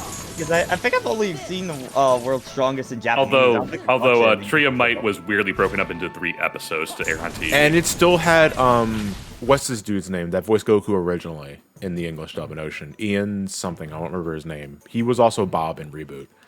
Yeah. Ian McCullough? What is that? Is that his name? I don't know. I'm not sure. No, not Rolf. Rolf is Peter Kalamas. Yeah. Who is the second Goku. Peter Kalamas is my favorite Goku. Like, I respect Sean Schemmel for being in the role for so long, and you would dare mock the son of a Saiyan? Ian James Corlett says Mega Quinn. Boy. Yeah, thank you, Mega Quinn. Ian James Corlett was Goku in the first run of Dragon Ball Z Ocean dub, but then he was starting with the Namek Saga, and with Dead Zone and World's Strongest, he was Peter Kalamas. And Peter Kalamas is my favorite English Goku. Oh, I was completely wrong about the Bob voice. It's some other dude named Michael Boehner. Benayer. Oh, I'm also just not in Final Form anymore. Okay. Oh, great. A 3-tiered Saiyan's Goku. Yawn. Too much flood of Vegeta boys like yourselves. Now I'm just reminded of, I think there was somebody that did an entire edit that was like, of not only sound effects, but also of like Dragon Ball voice clips over like the entire fish fight in Ed, Edd and Eddy. Oh my god. That is incredible. I'll have to go find that later. What's that, Goku? The form of discipline. Do you live in a cave? Oh, it is forgiven. Thank you. Oh yeah, back when it was pronounced Kaioken and not Kaioken, Yeah. which is I remember. Again, the 2 distinctions I have with the World's Strongest to me specifically, which is why it holds a special place in my heart. Even though I know World's Strongest is technically the second movie after Dead Zone. It was I think it was the first one aired in the States. It was one of the first. Well, either way, I saw World's Strongest before I saw Dead Zone. And on Toonami, and it's really strange too. for the movie broadcast, they left the Japanese music intact. For some reason. For some reason, I have no idea why they left, but they didn't with Tree of Might, which is also another strange thing, because the Tree of Might 3-episode thing was again, like Ryan said, they broke it up into 3 episodes originally. They did have the English dub music for that one. For some odd reason, I don't have no idea what the hell's going on there, but either way, World's Strongest was my first exposure to the Japanese Dragon Ball soundtrack, which I immediately fell in love with. And it was also the first time I heard Kaioken pronounced appropriately, which threw me off because they actually pronounced it as Kaioken and not Kaioken. And I thought, oh, you got it wrong. This Goku sucks. Oh, wait, I mean, it's always pronounced Kaioken?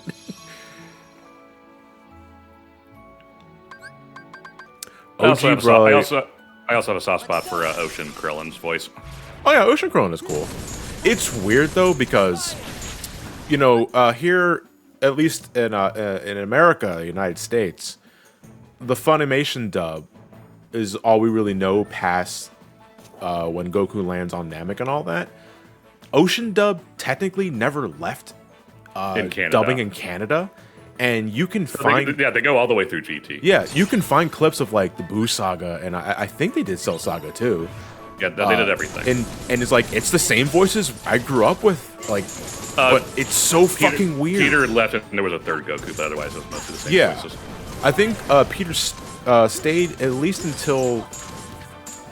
I want to say androids? Yeah. Because he was still Goku with the androids. Because I find clips of him like getting the heart attack after fighting 19, and it's still Peter. But like it was so bizarre. Brian Drummond was Vegeta all the way through GT. Yeah, and I think Scott McNeil stayed as Piccolo. Yeah, I love Scott McNeil's Piccolo though. Oh yeah, his Piccolo's great. Yeah. Not to diss Chris Sabat or anything. He does his own take on Piccolo very well. It's just I love Sabat's deeper Piccolo. The balls are inert. The balls are inert. It doesn't what? It doesn't make a bit of difference, guys. Bit of difference, guys. The balls are inert. Good night, everybody. The line was fucking everywhere back in YouTube. Yeah, I know, it really was. Okay, Santiago, the problem I have with Brian Drummond becoming Clone Vegeta in Super, while a good idea, that those 2 episodes are fucking garbage. Yes, they are. It's like it's in Super. That's what it is. Like it's in Super. I don't even remember that arc in Super. I think I just skipped it because it's so it affects nothing, and it all leads up to just a giant punchline of here's Vegeta with a pacifier in his mouth. Haha, isn't that funny? Well, apparently not. No, it's not. Toriyama has this weird problem where he thinks he's way funnier than he actually is. I mean, he's always had a specific brand of humor. It's just that it sucks. Does it work? No, does it work with for Dragon Ball? For what he's given within the context of a particular Dragon Ball moment, scene, or scenario? And the answer is usually no. No. I mean, the dude even forgets his own damn characters half the bloody time. Who remembers Launch? Yeah, he forgot Launch, he forgot Raditz. When he was making Battle of Gods, he thought Super Saiyan 3 was Super Saiyan 2 because he forgot Super Saiyan 2 existed. To be fair, Super Saiyan 2 doesn't look that much different from Super Saiyan. No, but it's one of those, you're in charge of the franchise, you should know this stuff. Well, it doesn't, I don't give him shit for forgetting Broly because he had nothing to do with that movie, really. He didn't design Broly, and he was just kind of like, he just kind of gives the okay. All right, we maxed out Final Form. We maxed out every form, basically. Nice. And we are good to go to start. Yeah, no more grinding. We are done grinding, unless we want to get materials later. How many ethers did I ended up buying from the store? Oh, I have 14. That's plenty. So, all right, chat, place your bets. How many are we going to use? Well, it depends on how we're going to... I still have this Keyblade. Hold on, let me take a look at my abilities before I start going in this shit without looking at what I have. Zigbar is mostly an aerial battle because he's always in the air, so I guess I want Hero's Crest. I use Hero's Crest in the rematch a lot with him. Yeah, so Hero's Crest is probably the best option. I'm going to put that on. Oathkeeper and... You do got a little bit till the fight shows up, so... Yeah.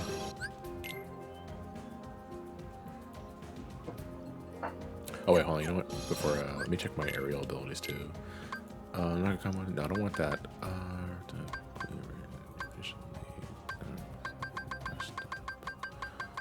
Not magnet burst. Well, maybe later. I'm not sure. Aerial recovery. Let's put our air combo pluses on. Oh, I have a second form boost. What can I take off? Chat, no, we already got for Roxas. We spent like 3 streams trying to beat Roxas. Yeah. Rox is already gone. That's why we have. But he Final lives Form. on in our heart. Yeah. Trinity. We don't need Trinity limit. No, Luxord, guys. Luxord is after. Yeah, Zigbar's next. Yeah, because after it goes Zigbar, then Luxord, and then Syx. Dude, Roxas again. Wasn't looking. Was Roxas worse than Ursula? No. Ursula. The only reason why Ursula is bad because it was just too stubborn to not approach the fight at a later point, and we spent nearly 4 fucking hours on that battle. The other thing is just that we've stated it multiple times, but Kingdom Hearts 1 was not designed with level 1 mode in mind, No, it was and not. it shows. And it's nowhere near as fun.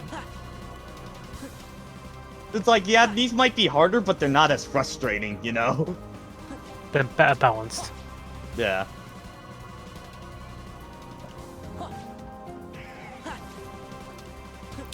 Did I break this one second? Yes, I did. Okay.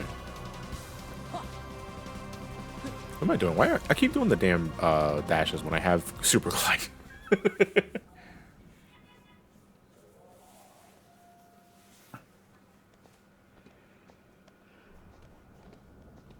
Dead end? There's gotta be a path somewhere. You literally just grinded super glide, Sora. Just fucking fly over there, dude. Tired now. There's a lot of grinding. Does Quick Run have iframes in the start or end of it? I think I want to say start, because Start. I say I've dodged a lot with Quick Run and I got hit. I got sniped by Roxas's Keyblade beams.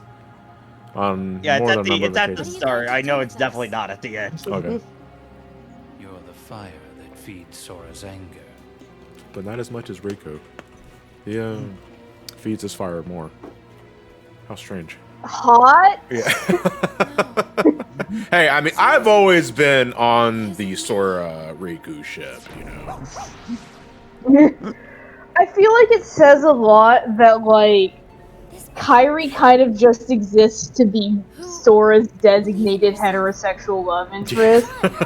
Meanwhile, like, Riku and Sora out here are like, I would fucking die for you. It's like watching Literally, Seraph again, to me, the one that to me, the one that seals the deal, and maybe it's a cultural thing, I'm not sure. You know, we spend the entirety of the first game and most of this game looking for Kairi and Riku. When Kairi and Sora reunite, you know, it's heartfelt moment. Sora literally breaks down in tears and gets on his knees when he reunites with Riku. And it's like, come on. I think in your SGP playthrough, you said like that scene is like a diamond ring short of a proposal. Kyrie. Like, Yeah. We're almost there.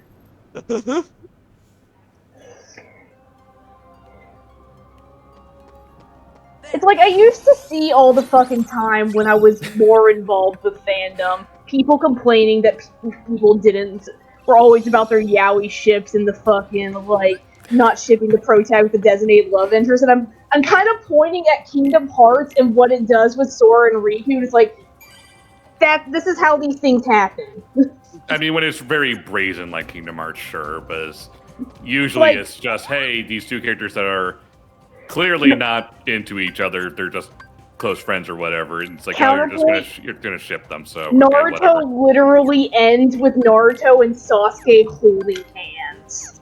Oh no, they're totally into each other. It's Naruto and Sasuke. right? You know, I always think of what like Alex Hirsch said about like whenever like for say Gravity Falls, like shit would always come up. He said like you never write them into the show or you make them a big thing because honestly a fandom will do that on its own. So why waste your time in kind of deal? You're gonna break down the show's quality if you do that kind of thing. So just let them do their thing, you know. Kyrie, where are you? Let's not forget Sora and Riku get a gay Keyblade fusion. That's right. Was that Dream Drop Distance, I think Twice. it was? Yeah, it happens twice. That's right. It happens twice. One for each nut.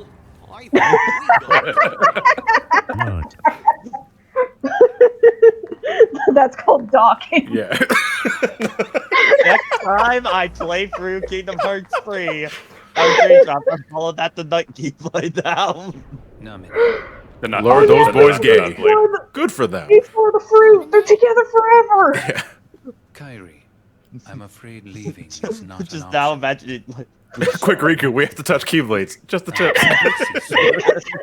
just the tips. Lord, those It's okay boys if the gay. chainsaw don't touch. It's not gay. More than anything.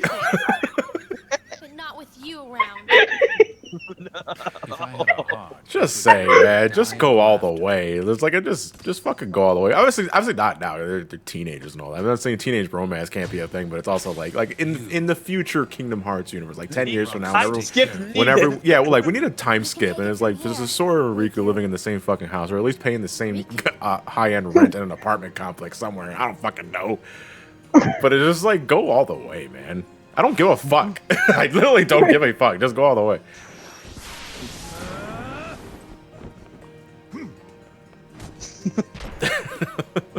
Sorry, actually good.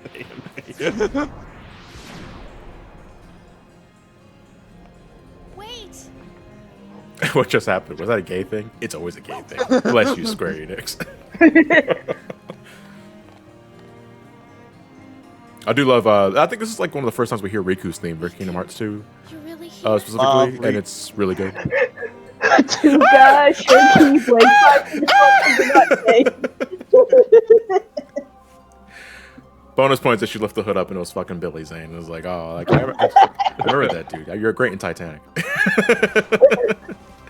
Oh, that's right. We got the sorcerers. I don't want to fight the sorcerers. Oh god, yeah. Let's avoid them if we can. Yeah.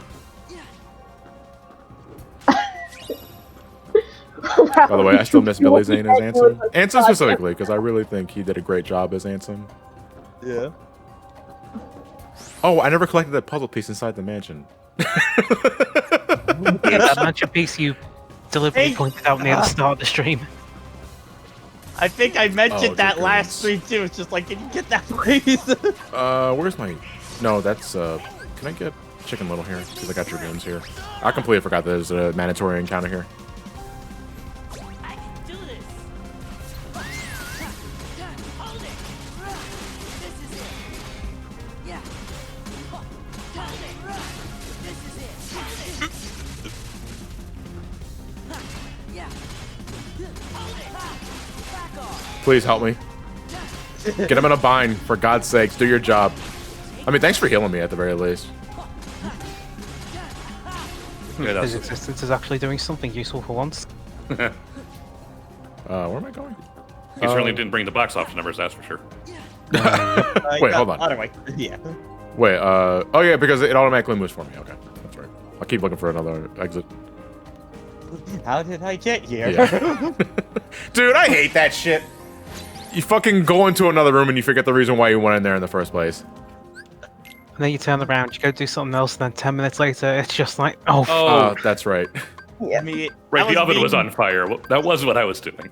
That was me if I like I remember just like a lot of times in Breath of the Wild, just like I'll mark something and then I'll come back to it and then I'm like, what the fuck was I supposed to do here? All right, we're close to the boss, so we're gonna spend the rest of the session just dying repeatedly because Zigbar is not fun. You'll get it first time. No, not. Luckily, it's not the organization rematch, so he like has half the health. But at the same time, I've never done any of this under these circumstances. So let's see here. The reaction commands are. I gotta stay close to him because his bullets do arc. Oh, he's one of those fucking cheaters. I Yeah. R for redo. Sora, you've done well. Where's Kyrie? Who knows? I expect she's catching up with her friend from the darkness. That is very What do you vague. mean? She doesn't need you anymore. I'm supposed to believe that? Well, Chad, I'm sorry you can hear my skill level up But you noises can in do Persona this. 3. I see you making fun of me for it. Who are you social linking with? No one right Our now. kingdom hearts. It's right.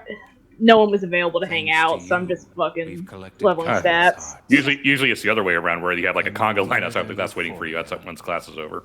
Yeah. All they need is one more helping from the Keyblade. Like, that was make full on five just making it through the phone. Because in 3 and 4, it's just like, they're all in the line, like, hey, hang out with me. Hey, hang out with me. Hey, hang out with me. I'm not gonna lie, I'm really missing Persona 5's like text message system right now because I always immediately forget who's available to hang out the moment. I know, right? Or where they are. Yeah. It's like the game takes place in 2008. They had phones then. I mean, we had shitty text back then, but You could do it. you could text people in 2008. Yeah. Yeah, Yeah. we were told you couldn't do it very effectively, but you could do it.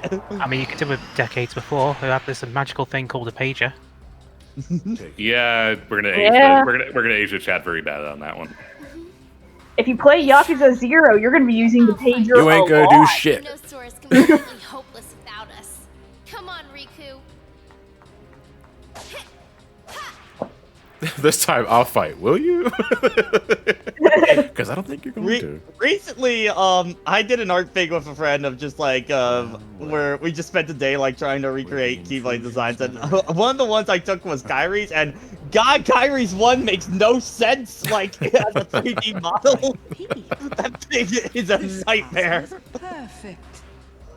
Perhaps we should acquire. We were just glad most of ours when we were young. It was just like, what's yours gonna be? House key. Kinda nice, I guess. But what about Kyrie got a Keyblade. She's important now, right? No. Yeah. darkness? They ain't gonna listen to us here. I'm important now, right, guys? Why do I hear boss music? Oh, cool. I got boss music.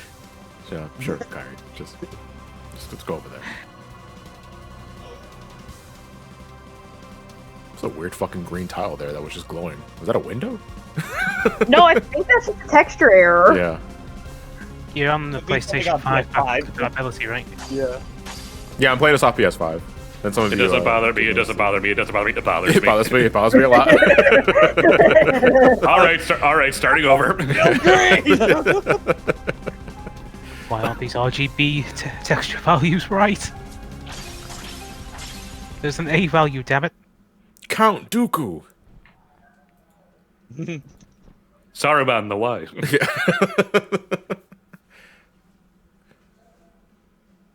It's just like Mickey saying that. I like Saruman the Wise. My name is Hudson. See, I'm just imagining this section now as if it was a Phineas and Ferb episode. What you doing? No, this Trying to take over Kingdom Hearts. This is one of those times where, because my streaming community doesn't do Kingdom Hearts so many times, like one of the games we do now is basically you take a Kingdom Hearts scene and you just add the word fucking into any line. Fucking darkness. You don't replace a word, you just add it in, kind of deal. I want to make love to this guy's voice. Christopher Lee's performance is really good here. Yep. Well, he just has a great voice in general. Yeah, he does. Yeah. I think this is one of his last roles he did, though, in a video game. Yeah. In a video game I think specifically. wait, what? Did he do 358 before he passed away? No, I think that was Corey Burton. Okay. So Already. Because if you need a Christopher Lee sound-alike, it's always Corey Burton. I know. Riku's told me. Apparently, according to someone in chat, Christopher Lee set an ultimatum where he would only record his lines once and then left the studio. He was a busy man. Wow. To be fair, he's a good enough actor to probably be able to do that. So I think Walt Disney originally owed him like $12. Like, I ain't doing shit for his mouse. Also, Mickey has a black eye. What happened to his eye? Because Xehanort's Heartless was still inside his heart. Hold on. That battle took a lot out of Sure him. must have been suffering. But what I don't understand is I'm why not he looks noticing like that now, either. Yeah, hold when he's on. still Riku at heart. I am to blame. When I met Riku the first time, he still had the appearance of a boy. Did Christopher Lee voice act in any Probably game? I'm because pretty sure he has has. such a strong heart. I asked him to find a young man named Roxas. I mean, he might have been from done some Star Organization Wars stuff. 13, Yeah. bring him to me. When I told him it would help. Oh, solve I think he did the. I slumber, think he did Saruman in a few Lord of the Rings games. Okay. 358 on the DS was his last role. Corey Burton did the HD cutscenes in 358. Okay, so he was recast. Riku must have realized then, to fight in the realm of darkness, he would have to immerse himself in that same darkness. And when he did, you saw what became of him. When Riku brought Roxas back to me, he was introducing himself as Handsome. If that was what it took to awaken his friend, he was ready to live in darkness. Riku was the victim of my revenge. Until my phone glows, I was like, okay, is it a spam text, Discord DM, email? My heart ached. All of the above. Yeah. At once. Hey, G Willie, thank you for the raid party of 22. Much appreciate it. Riku again. He said he wanted to help Sora, but he made me promise. Promise that We Sora wait to wouldn't go ever get find our out ass about kicked what by a happened to him certain while he was out eye-patched in the man. darkness. Oh shit, I left for 5 seconds. We're getting raided. Yeah, by Yep. G Willie. Appreciate the raid, man. Thank you very much. I must make a Watching Count Chocula. I was legit gonna fucking call him Count Chocula. Gosh. Eat my chocolatey breakfast cereal. Can't get enough of these golden crisps. Part of a complete breakfast. Mickey, do you They're like great. taste of the cinnamon toast? What do you mean I have to roll the R? Nobody better lay a finger on my butterfinger. If he let goes of my ego, I swear to high God. What was the what's the commercial with Orson Welles? The peas? Oh, frozen peas. Yeah, it was a frozen peas commercial. They're even better when you're dead. But that was fish sticks though. That's a quick reference. It sounds like you have. Then he also did it in. They also did a parody of that in Pinky and the Brain.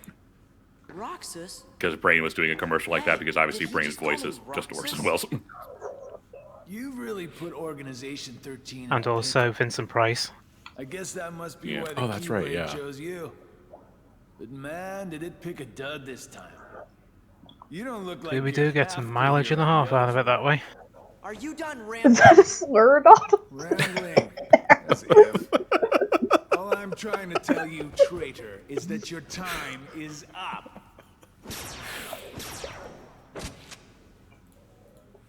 He just starts sweating and he thinks of that fucking Nazi cartoon that he was a part of. Like years ago, I was like, ah. Alright, round one. Let's die. You really shouldn't have betrayed us. I didn't know. And he always does this at first, so we gotta do these warp shots.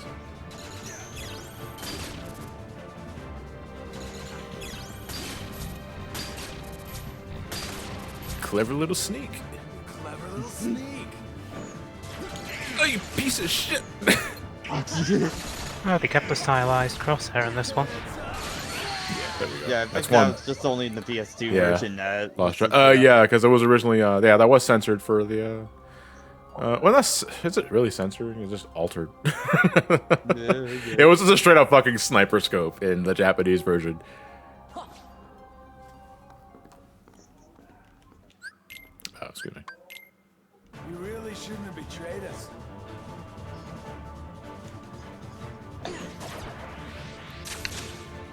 Gotcha now.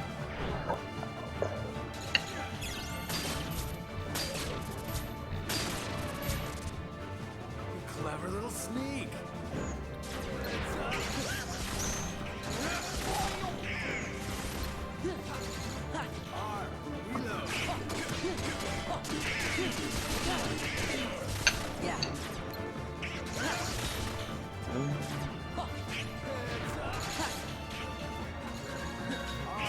If you do, I'm trying to remember. I think if you just do a guard on them, it will go right back to him, and that will stun him. Like deflect the bullets. Yeah, if you use a guard on them, I think that deflects them back. I think Reflect does the same thing too. Because enough of them happen, and then like he'll get dazed, kind of deal, and then you can get a free full combo. Does the reflection stuff affect the revenge points in any capacity? Reflect does really weird things with revenge values.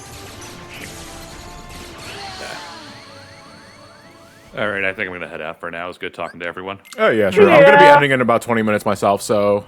All right. I appreciate the company, Ryan. Thank you. Yep. Later. Looking forward to the upload. In a bit. Yep. Saturday at probably noon Eastern. Awesome. All right, later. Have a good night, Ryan. You really shouldn't have betrayed us.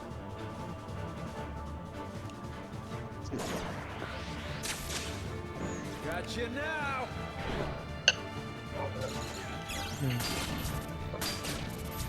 Archive of 1979. Little sneak.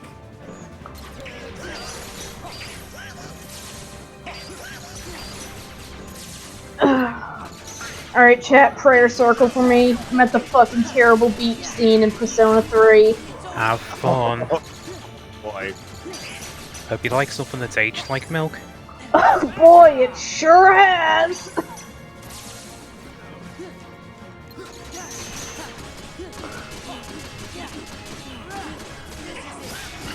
April 79. TV caught fire. Fireman sent out. Excuse me? Oh, that's the warp I wasn't told that. Worst chat, it's casual transphobia. Yeah, I got created there. I really should only be attacking him during R for reload, so.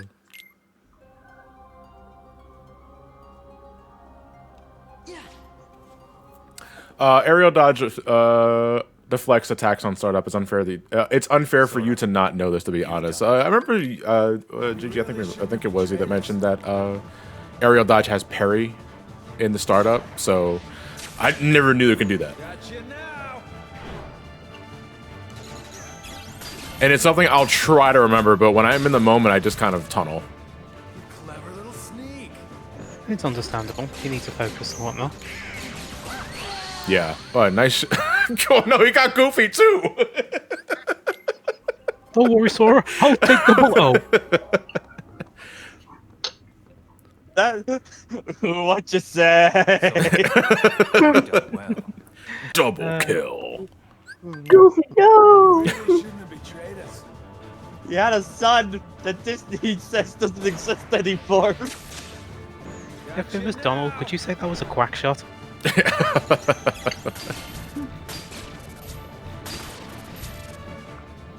Clever little sneak. Can't believe Disney took Max out back and shot him like Old Yeller. Until DuckTales saved him, because DuckTales made him dead again. And then they cancelled it. Yeah. Found out Max was alive again. It was like, no. Old Yeller as a summon. Dog just spawns and then immediately dies. What the fuck? Wait, what did I droned off.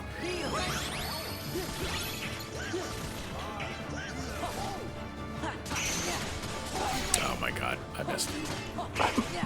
Hey Johnny, you done Blue or Bojaz yet? I think he's asking. What was that? Hey Johnny, you done Blue or Bojaz? Blue, no, I've only started leveling up Blue Mage after 60, and Baja, I already did the new 24-man. Not even attempting Savage. Well, I can't even do Savage yet because my rank is only at 11. I need to be at 15. Oh, it's its final season. It wasn't cancelled. I was told it was cancelled. Like, honestly, as somebody who's followed the DuckTales reboot, it was like, even by the end of kind of season 2, it was kind of clear that, like, okay, they're starting to kind of wrap up, like, honestly. I think that's fine, honestly. We don't really need super long-running shows. Like, honestly, for me, a lot of the time with shows, it's like, usually, like, 2 or 3 seasons is kind of all I need a lot of the time. Like, I'll always point to Gravity Falls, like, that show's only 2 seasons, and it's, like, still one of my favorite Western shows made, period. Straight up. I think it's like an unwritten rule in a lot of media like this, is the general rule is do 3 seasons, and then that's it. Yeah. It's like an unspoken golden rule. Gotcha now. When I first heard that And, rule, and also someone being in fair the- that they've also gotten the green light on a Darkwing Duck show, so like I'm guessing the same team's going over to make that. And if by season 3 you can kind of tell that's what they really wanted to do at that point. I mean, at least on the bright side, at least it's this whole new continuity of the old Disney Saturday morning stuff. Yeah. Yeah.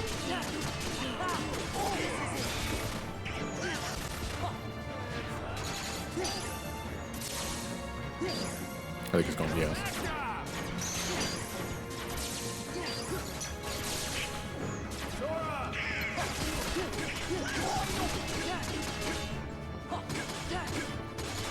What's this old file here?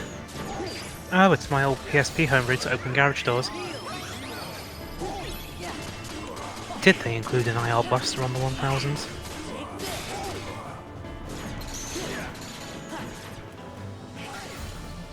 Oh, SMG, God. I didn't watch the show myself, but I've always heard like the horror stories on seasons 3 and 4 of Star vs. the Forces of Evil. I'm just like, that show should have ended a lot earlier than it should have. Than it did, rather. I completely misheard Forces Evil to me. All I heard was Stars versus Divorces. I was gonna say, wow, it's a bit dark for a kid show, isn't it?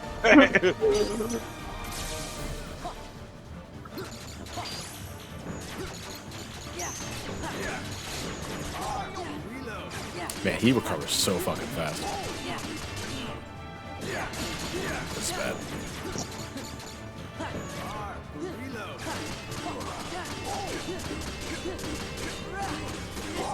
R for recover. Wait, how'd you get up? I wasn't expecting him to reload that fast. I mean, I see someone here teleport spamming all over the shop. My first thought is super glue.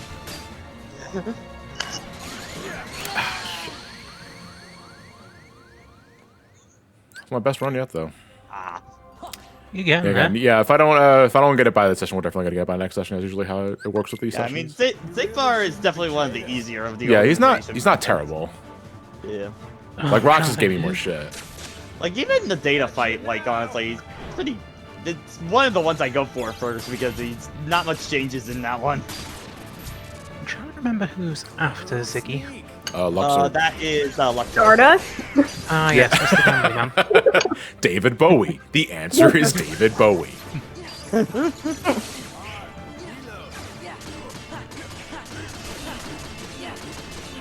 Can't believe Kingdom Hearts finally managed to integrate Labyrinth into its canon. If you get hit by one, though, that's you get comboed to death, and I don't have once more. I don't have Isn't that anything. ability frames? No, I'm not having much trouble with this fight, at least. Again, it's just a matter of being very reactionary to what he's doing.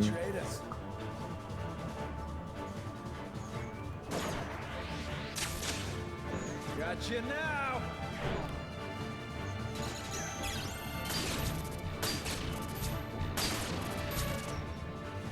Clever little sneak. When do you get once more in this? You well, never in this playthrough.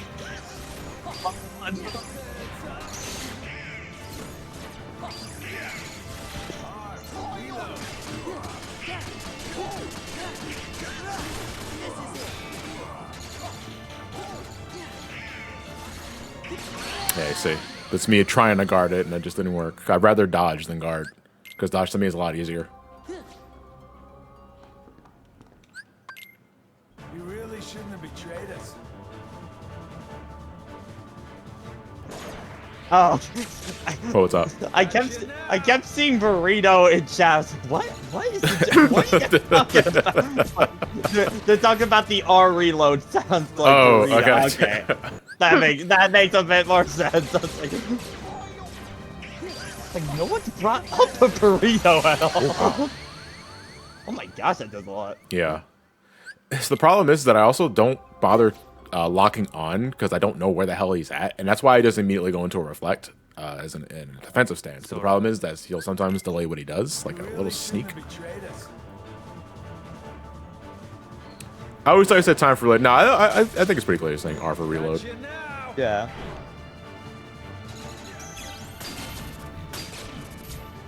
Literally just mashing triangle here. Yeah.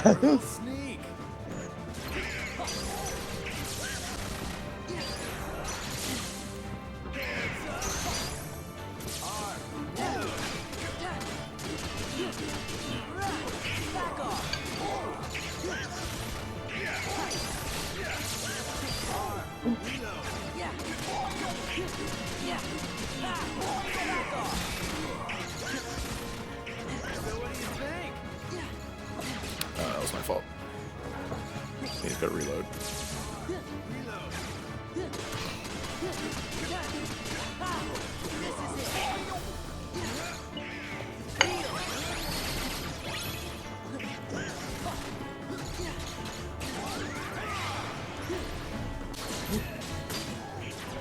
Now chat is just nothing but remake this game. Okay. Yeah.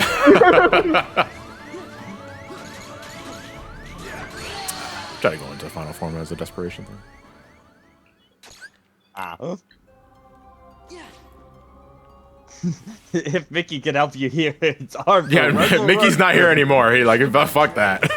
No, he already got enough of his free stamps on his card. So I think the last he can only show up, I think, one more time in the whole game. And the funny thing is, it's in the first part of the Xemnas, the final like real fight with Xemnas.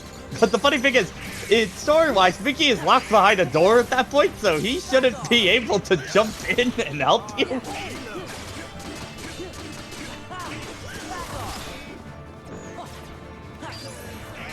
yeah, he delays all of them.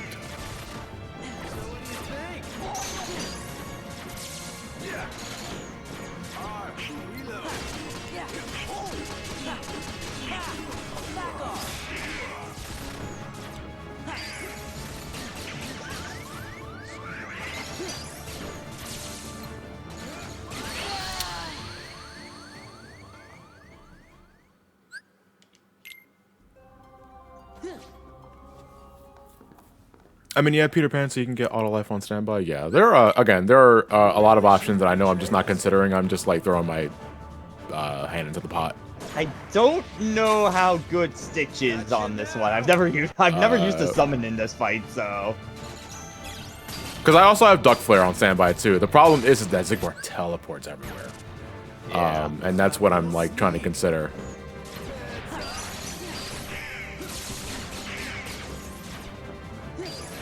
just use a gun. I mean, he's used a gun. Just use a gun, Sora. Yeah. Do it. Give into the darkness and buy a gun. Do it.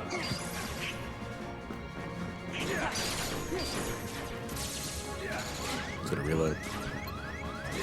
Or not? Okay. Oh, okay. When he says Sora, that also means he's reloading too.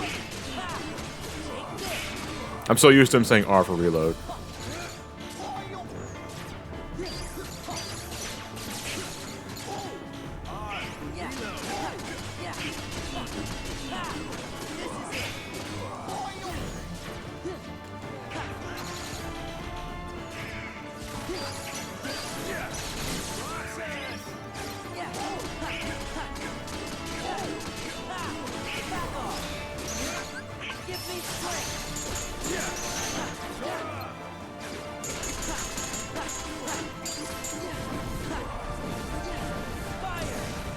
God, Final Form does a lot on him. Holy shit.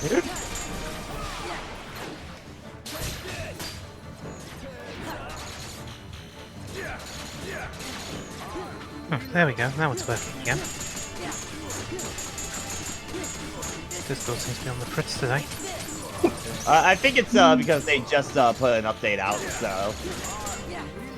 Probably need to be boosted in a few minutes.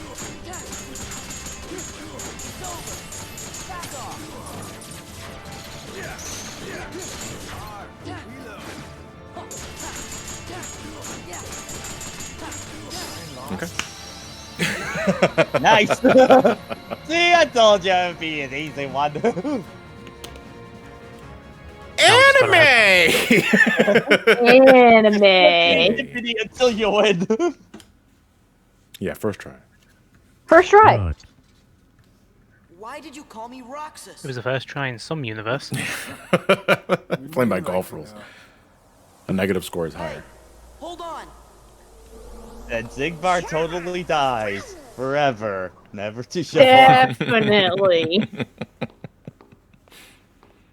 Is he the master of masters? Is that what's happening? Is that what Zigbar is supposed to be? No, he's his assistant. He's the apprentice. Yeah. See what? He's supposed to be his apprentice. He's supposed to be his apprentice. Okay. He's a Sith Lord. A Sith Basically. Lord. Riku chose that form so he could use the power of darkness. It won't be easy. Which makes no fucking sense. Can we talk about that actually? Because that's dumb. Like he chose this form as to power the channel of darkness. I thought that was the entire point of the hula skirt muscle suit. Like that's him tapping into the power point of. It wasn't like, you know, Chain of Memories, him trying to come to terms with the darkness. Yeah, like, which he did. He became bros with his inner darkness, and it's like no, he needs to he's become Billy Zane in order to truly tap into that. That's why that's yeah.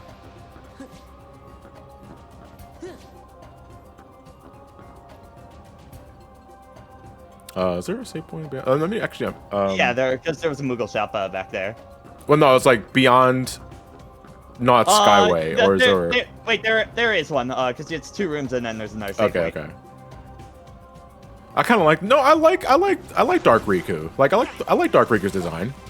Like the hula skirt is a little, you know, eyebrow raising, but whatever. At the end of the day, it's what he wears. So you know what? It's one of those kind of designs like Kingdom Hearts 1 where it's like it's fine until you realize what all the parts of the costume are. It's like, wait a minute. It makes no sense. Wait, what is that? What are those? It is pretty much like the Kingdom Hearts 1 sword when you realize that's just a onesie that he has. It's like, wait. Yeah. He's got a little flapjack on his ass when he has to go to the bathroom. Sora, who dressed you? My mom. Who? That's really. Hey, who dressed you? Your mom, and then suddenly Sora has like 5 minutes of like realization. Oh wait! I left her on the island. Choice and feast on these hearts we offer. Shine your Sorry, what about your parents? I have parents? Oh god, I had 2 of those.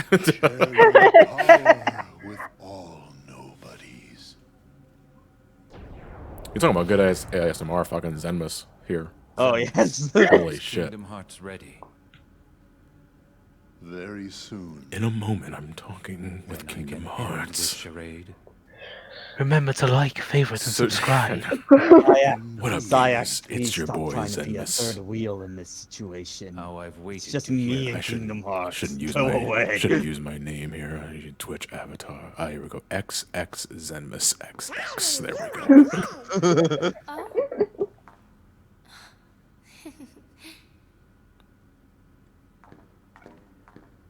You are different, Kairi, but I'm just glad you're here. You and Riku never came home, so I came looking for you. I'm sorry. Guys, we aren't here for this part, guys. We're here for the part after.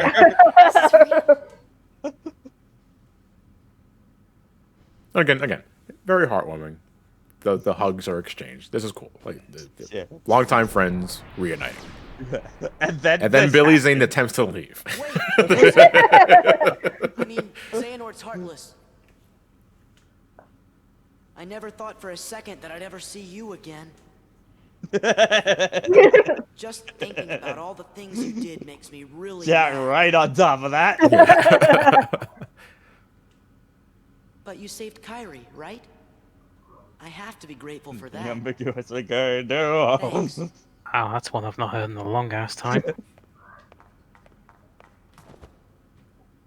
Riku, don't go. By the way, the audio capture is a little delayed. I have to refresh the capture card, so it's not so much the game having a bad dub. It's just more like Riku. The capture card is kind of delayed. No one, just a castaway. I'm just Richard Epcar. Oh, the OBS issue where you do capture directly, the audio gradually desyncs? Yeah, it desyncs after a while. Yeah, that's been happening for me for like maybe a year or so now, and I just have to turn the thing on and off again. It's I just refreshed the card. You'll Yeah. understand. For some reason, if I do it through Elgato's native software, it's fine. Close your eyes. But then Elgato's native software really hates a lot of the video formats I chuck at it. I'm looking at you, Mr. 480p 5994. Hold hands and close your eyes, Sora. What do you see? You just need to feel Riku. No, not that way. The other. Open your mouth and close your eyes, and you'll get darkness. Oh my god! Please don't let Riku has like the thing over his eyes. It's not helping. Holy shit, did Riku hit fucking puberty in that scene? It's so weird because this is the oldest he looks ever in the series. Because after this game, he cuts his hair for Dream Drop Distance, and still a very distinguished look. And I was like, oh my god, seriously, they're gay for each other. I mean, good for them. This is impressively Oh gay. my god, oh lord, these boys gay. Good for them. Good for them. I kind of want you to be out of your Ansem form though, because there's quite a bit of an age difference thing going on here, and that makes me uncomfortable. Mr. Tall, Dark, Handsome, and probably illegal. But where's the image? I need that image right now. It's just like, fuck, these bitches gay. Good for them. Good for them. Good for them. Also, it's going to look really awkward when we go down to the registration centre to fill out the forms, honey. The officials are going to be asking questions. I didn't want to be found. Well, it's like Sora's the only one that looks older in Kingdom Hearts 3. Riku and Kairi both look significantly younger because of their new designs. It's amazing what Botox can do. But to use the power of darkness. This is my boyfriend Sora, and this is Sora's boyfriend. You really didn't, Riku. That's the entire fucking point of Dark Riku, man. This battle isn't over. And until it is... And you wanna know how fucking insignificant and silly this whole thing is? It's like, it's immediately fucking solved when Christopher Lee aims his gun at the magical moon heart. A gun solves everything. So how about it? Yeah, I have to agree, Royale, with Cheese. I actually really like the older looking Riku of Kingdom Hearts 2. Not that I don't think Riku Noctis in Kingdom Hearts 3 is bad or anything like that. It's just Oblivion, my favorite Keyblade. Yeah. I really like how mature he looks in this game, even though it's only been not even a year. Yeah. I miss the older hair. I miss the longer hair a lot. Especially in Dream Drop. That one just looks awkward as hell for me, too. How do I fix this? The moon must die. Surprisingly, I never thought about just you shooting sounded very Sauron. Piccolo there. Have you ever considered just shooting the eye of Sauron? And encoded as data. Yeah, I kind of wonder if there's a video edit out there somewhere where he shoots the gun, it blacks out, and then it's just the opening of Skyrim. Run, my friend. It's going to self-destruct. No one knows what'll happen next. Lied, you fools. You're finally awake. So, well, buddy, what you doing? Trying to digitize the entirety of Wikipedia into a book. That's Luxor. Lucio. That's Roxas again. Yeah, and then Sayax. That's Sayax, okay. I like that the organization took this time to make their own little Guess Who panels here. Yeah. Is your person a nobody? Like this version's a little racist. Yeah, this room is cool. It's actually a nice little attention to detail where but it's also confusing if you never played Chain of Memories because you see like all the organization members here and they're just okay, more specifically if you played vanilla KH2 and never Chain of Memories, because you get the other organization tombstones here, I guess, and it's like, oh, what happened to them? It would have been funny if there was supposed to be one here for Shion, but it just says under construction.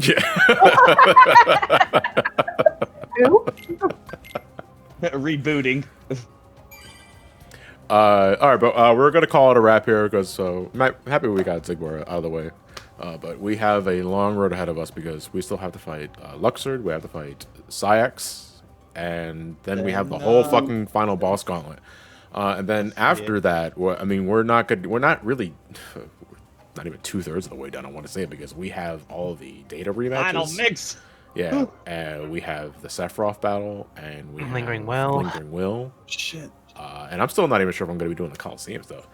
But after we finish the main game, when we get credits rolling, then we're going to be doing a schedule change with Kingdom Hearts 2 because we are in session 26, right? 6. Yeah, 26 weeks of this shit.